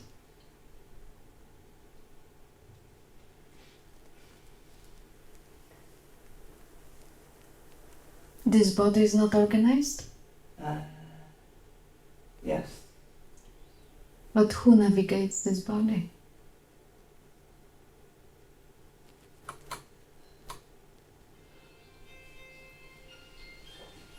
You said you were not organized. So where is this you who is not organized? Inside? I think it's my connection with my inner child. Your connection, where is this you who has this connection? Find it.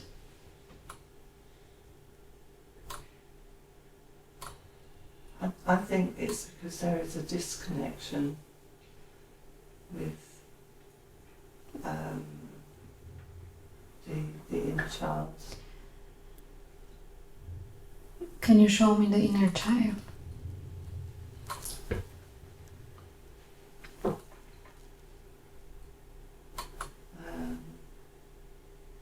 Yeah, I think the inner child's hurting because. But can you see the inner child? How does inner child manifest?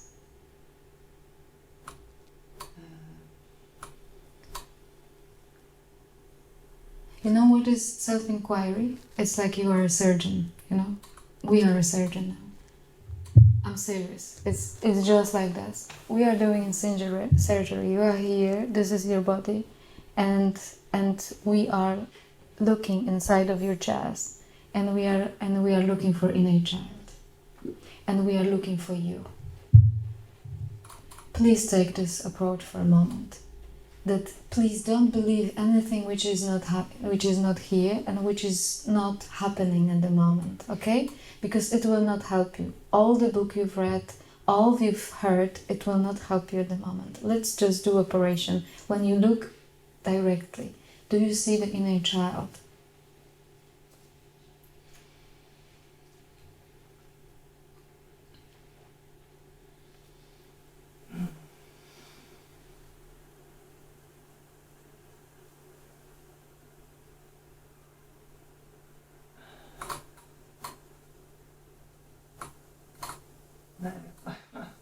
Okay, but what do you see? Yes, exactly. You don't see the picture of inner child, we don't. But what do you see? What do you perceive at the moment? Do you feel some emotion? What is inside?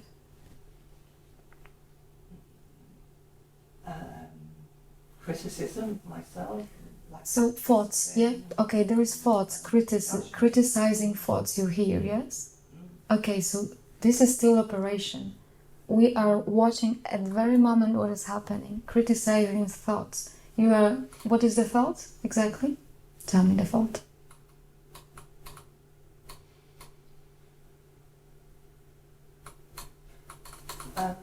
Painful. Yeah, but what is the thought? Tell me the thought. You don't know it or what? What it is? That I'm disconnected. You are disconnected. You are disconnected from certain thoughts. Yeah. From certain thoughts and certain feelings. Okay, you're disconnected from the thoughts and feeling, and that's why maybe you feel bad or anything. These are thoughts. This we perceive, no? You perceive these thoughts. It is felt or perceived. Do you feel some emotions also at the moment? In the body? Mm-hmm. Yes. I understand this language. I understand that there is something inside. Thoughts you see, no? There's some emotional state you also see. The inner child, it's a thought also, isn't it? Or it Yes, exists. It's a label. It's a label. It's another thought. So these are thoughts. But where is actually this I who has this disconnection? Can you see it?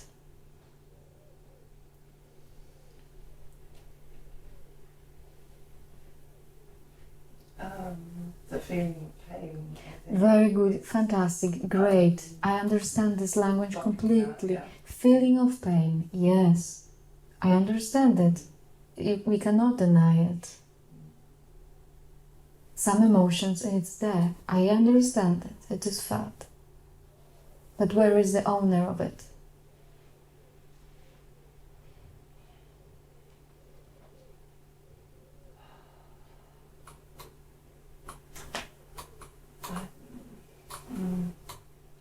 It's like words are very clumsy to try and describe. Yes, but you know what? It's you are doing very well. Yes, it's a tool. Look what is happening if it's not this scenario. You are sitting here, you are at the satsang, there is being here open for satsang. Thoughts are coming. You are disconnected. This is a memory. This is thoughts from the past. This is just patterns of thoughts coming. You are disconnected, for instance. Something hears this, and these thoughts, they shape even the state you are. So you started feeling disconnected, or you started feeling bad. So it started with the thought. Yeah. Believed in. But where is owner of this? It's going into the memory. This is a memory talking only. Yes. So we are here with our memory. It's just a memory. It's old stuff. But where is the one to whom it belongs? Who is listening to this? Can you find this entity inside? Who is disconnected? Can we find it?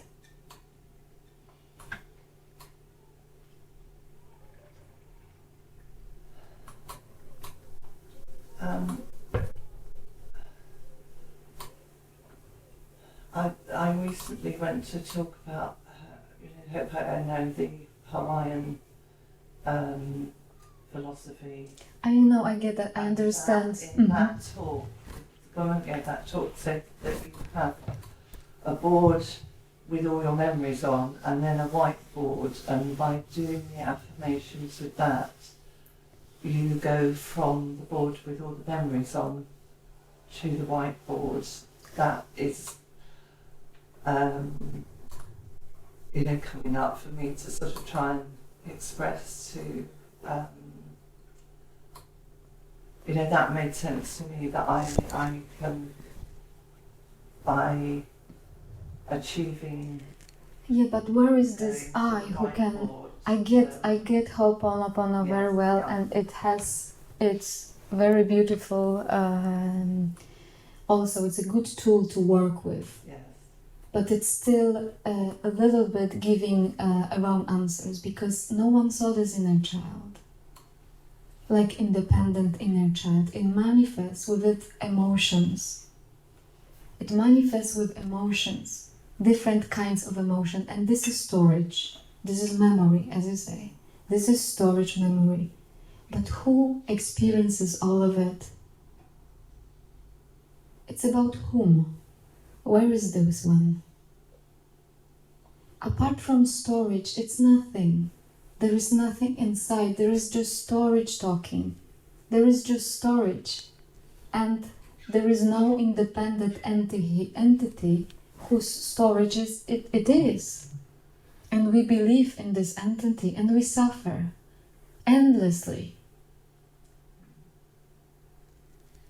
Because this storage, and if we don't have a clarity that there is no one inside, then we take this storage with us on our arms and we suffer. But if we cannot find the entity inside, if we cannot find this inner child really as a separate something, as something to be seen even, so why do we take this burden on us? Ramana Maharishi, he said to look for the source of this I. To look, where is it? And when you see it's not findable, this all rest collapses by itself. So you don't have to do it slowly, slowly, slowly. If this is not existent, then next time the storage is coming, the memory is coming, all of it, you just know it's just mind talking. It's just has to be this way maybe for a while, but there's nothing in there. It's nothing. Like you were talking. It's this thing which can come. It's nothing. It's a storage. Old patterns and old habits. And they will be manifested, but we have ability to stop it by knowing that there is no independent entity to whom it belongs. It cuts it off. And it is like, whoof, a very big relief. Every time these things will be coming, and they are coming to all of us. And these patterns are super strong, and we will have to fight it all our lives. Whenever it comes, you ask the question, but whose is that? Where is this one who is not connected? Where is this one disconnected? Where is this inner child who is poor? Where is it? If something is mature enough and ready to do this, you are cutting off the suffering in the very moment, completely. It's just done. Because if there is no entity inside, what for the suffering? It's just memory. And in the same time, there is absolute agreement for the storage to be there, because it had to, this way. It's neither your fault nor your achievement. It's nothing. It's just... Yes, acknowledging that it is there, but not buying into it. Yeah. Exactly. And while we do this inquiry life, like really, do this operation, like completely, not staying on the level of beliefs or borrowed concepts. You just stay with yourself. This is beautiful in satsang and in self-inquiry, that you can just, sit in the very moment of your life, and these thoughts are coming, you are not good enough, or you are disconnected, but you can stop and say, but who is disconnected? Where is it? It's just repetitive thought. It's repetitive thought. Where is this me who is disconnected? I cannot find it. And then it's like, sometimes it's harder, sometimes the bruise straight away will be cut off. But our effort is to do this self-inquiry only. To do this looking every time it's needed. I think society's conditioning as well that we should suffer, certainly conventional religion. Yeah, and just the society loves the history, loves the memory. We love our memory, in a way. But it's storage. Yeah, obviously on some level I'm still finding that. Yeah. I need to attract things that make me angry. I think because my mother has done that a lot, and it's copied behaviour. Because that's what seems to be happening in my life, that I'm attracting a lot of things. There is a law here in this universe. Whatever was experienced will be having a tendency to repeat itself. We got our shape and patterns very, very early in our lives. And even if we try hard, most of the time we are living the same patterns all over again. And it's like I started this satsang today. The stone is falling.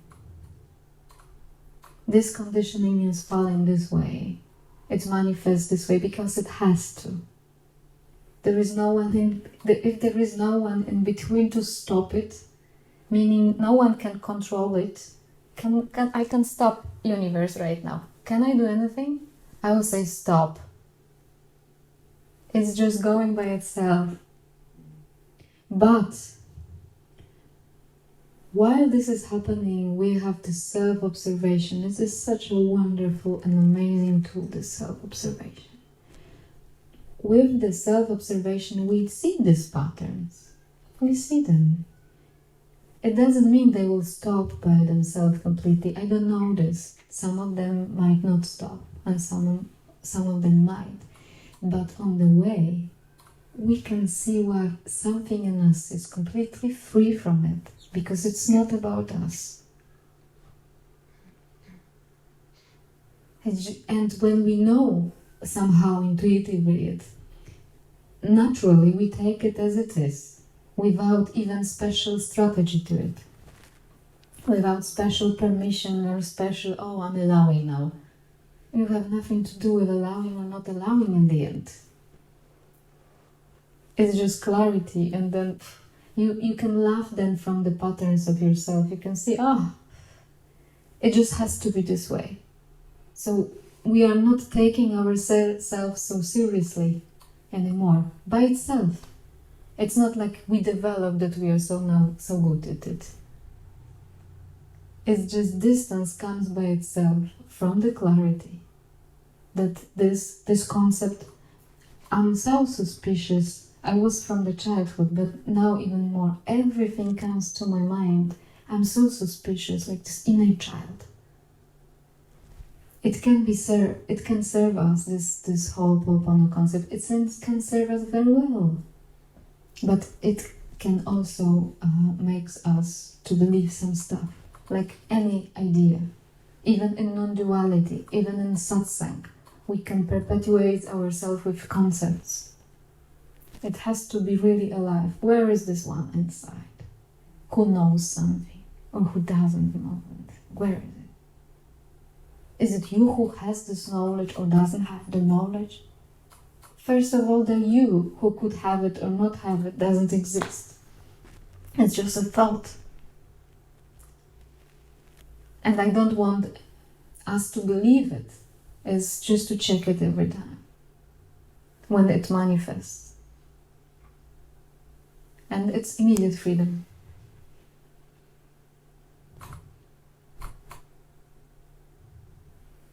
That's why they call it, there is a term, waking up. It's like, wake up. Maybe 10 times a day, wake up. And it's, oh my goodness. Ooh. It was all like my small little story here, me and my shape in here. My little world here. Something creates this world. Is it true? What is the way out? From where is this all happening? Is there inside an entity to whom it belongs? Can we find it? It's not findable. No one could do it ever. Such good news. The best! I don't know if there is ever better news than that, to be honest. I never heard of better news. Yes. Give it nowhere to land. Yes. It's like Velcro, isn't it? You remove the sticky. Exactly. Take the child up for a walk and put her in your arms and love her. That's what I used to do. Uh-huh. Take the child out and say, what would you like to do today? I love you very much, so I'm going to treat you. Uh-huh. And I taught myself to love my inner child, which I knew really wasn't there in a way. And I taught myself inner love. And it's not perfect yet. This is good approach. And I forgive myself. It's not perfect. I forgive myself for my perceptions that I make up. I hand them over. I learn that. All these things help my tools. And it changes. It starts to change. You start to attract. Can I just say something? As we're talking about love, I just have to, sorry, I'm just a bit of a silly woman, really bossy or whatever, but I was reading the book by Nitya and it just really spoke to me, and it says, it's a little phrase here, whenever you're talking to somebody, I love you, it's nothing to do with that person, it's you telling yourself, you are love. You are love. You are love. That translates correctly. Yes. It's just, it's you are love. And it's nothing to do with somebody else. Yeah. You are love. It's Nitya's book.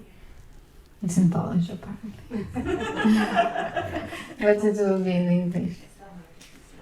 And that's really touched me so deeply. Yes, it's true. And so I've heard it so many Keeping it times. alive, isn't it? We have to keep it alive. Yes, and I've heard it so many times. People saying you are loved, but somehow this just did it. Yes. Yes. I can see that. It's just saying to yourself, you are loved. Declaring, I am loved. Can I say something? Yes. It might sound very strange to you. We have meridian lines throughout our body. We have what? We Meridians. have meridian lines to our organs and to our mind. And they've helped a lot of people with tapping, EFT. Just down the side of your left hand every day. Take the two fingers of your other hand. Yes, I've done I'm that. loved, loving, just there. Loved, sort of, loved, loving and lovable. Whenever you're low, whenever the thoughts To are- repeat? I'm loved, loving and lovable. I am loving and I'm loving and lovable. Just there. And you keep doing that. You keep doing that. And it does help. It puts a vibration that lifts you and takes away those other things that bring you down. For how long? Keep doing it, darling. Oh, you don't have to. It's just, we used it on a lot of Oh, the here, people who were in the Vietnam War, EFT, and it changed them. It changed the whole room for them. The original man that started it, he changed the whole room full of minds that were in post-stress, terrible states. But he was a very powerful teacher as well. He got through to it. And this was just one of the simple things that I do. Because we all go down. This is... And you find yourself we allow working? That, we allow that, don't we? You find yourself? It's Yeah. Because you're bringing in a new thought pattern, which is, again, a concept. Yeah. But it helps Somehow. because it's love. Yeah, I saw someone was also doing into the face. Yeah? Yes, that's love. Yes. That's the whole movement. But that you don't always want to go through the whole movement, so you can. It's just a reminder that who you really are is an extension of love. Yes, like the, I hope that, oh no, I love you, please forgive me, I'm sorry, thank you. You can say But- that to yourself. Okay, but when we are on Ho'oponopono, let's try to merge it all together. The Ho'oponopono and Satsang. When this inner child is waking up and it's complaining or it feels sorry or feels bad, and we talk to it, I love you, all of these things. It's like this thing for this thought which arose to just subside and rest. To just subside and rest. This is a manifestation, this state is manifestation, and it has its story, this memory story. And sometimes it's enough to just see that this is an object and it drops. But if it's not this way, to use these words, I love you, I'm sorry, forgive me, and all these words, when it's working, why not? But let us not develop the belief on the way that this thing is real and it exists, because this is very dangerous. If we believe it to be real and having independent existence, we can do it with no end, forever, and we'll be doing. If you have the clarity of the satsang, that this speaks to conditioning, we just wakes up in some circumstances and it subsides, but there is nothing living inside separate. It's just emotionals waking up and subsiding. And use whatever technique it works. If this works, also beautiful. Some people just see, but I had this, for instance, but this is an object. Cuts off. We will have different techniques and use what works. And satsang, the satsang's approach that find from where it comes from, is like making it all clear. And at least for me, for most of the approach I tried, this was like the biggest relief. Because it didn't left me with anything. It was just empty. And that was rest, like real rest. And it is still. But whenever we are lost, like, because there is many spiritual practices, just keep this most important part of the clarity of what you really are. What is object and what is permanent. And you can play with other ones too, I feel like. So what I found during your meditation, what I found before, is that it's like I go to another state. It's almost like a trance state, and it's like I can only describe it as something I allow something to be downloaded into me that bypasses my brain. I have a very analytical brain. It feels at the beginning like this, that you have to do something for it, but the more you will be doing it and the more you inquire in there, you will notice that this is something permanent, always. It's not like coming, going space. It's like we leave this space. The attention goes from that space into some other things. The more you on satsang, the more you inquire this, or the more you stay with it, you will see that it doesn't belong to states. It's underneath all the time. Yes. Yes, it is there. And it will manifest this way, so you experience and you'll know it all the time. And until it is not, use the effort to remember. I look at all the things. It's like a tool for my brain to. Yeah, because I heard many people also, with a very clever mind, especially in satsang, with a very clever mind, at some point peace comes. There is a feeling of easiness and peace at satsang. And then they say, it was just a state, and it was just a blissful state or something. It passes. This is tricky one. It doesn't pass. It's always underneath. It's like the attention went elsewhere. Because then mind will say, it's not actually about this peace. I'm all the time, and no matter what is happening, I'm really struggling with life. Life is hard, and this is saying good. Just let us not delude ourselves again, because underneath this is all the time, no matter what is happening. And the way is to find the peace all the time, in all circumstances. Even if the body reacts, even if we have our moments of, funny behavior, you will find that something is okay with it completely. It's like you take the conditioning for what it is, and you don't struggle with it also. The moment the body is, the life circumstances, you just, I don't know how it is happening, but you just take it.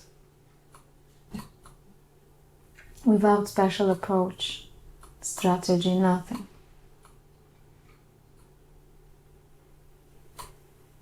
Would you call that an acceptance?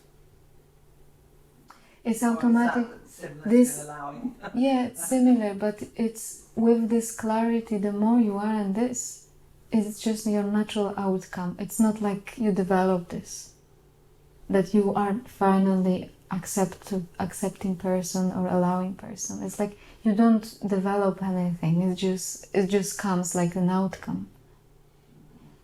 This is the drinking from the source. When we drink from the source, this is an outcome, but this is not a goal, But mind takes this as a goal, to accept, to allow, because it is the only thing it knows.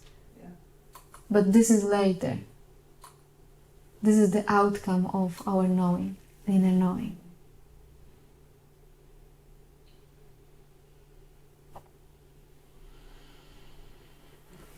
Okay. So thank you everyone for satsang. Thank you, girls, for organizing. Very beautifully. I felt. Please come again. Already?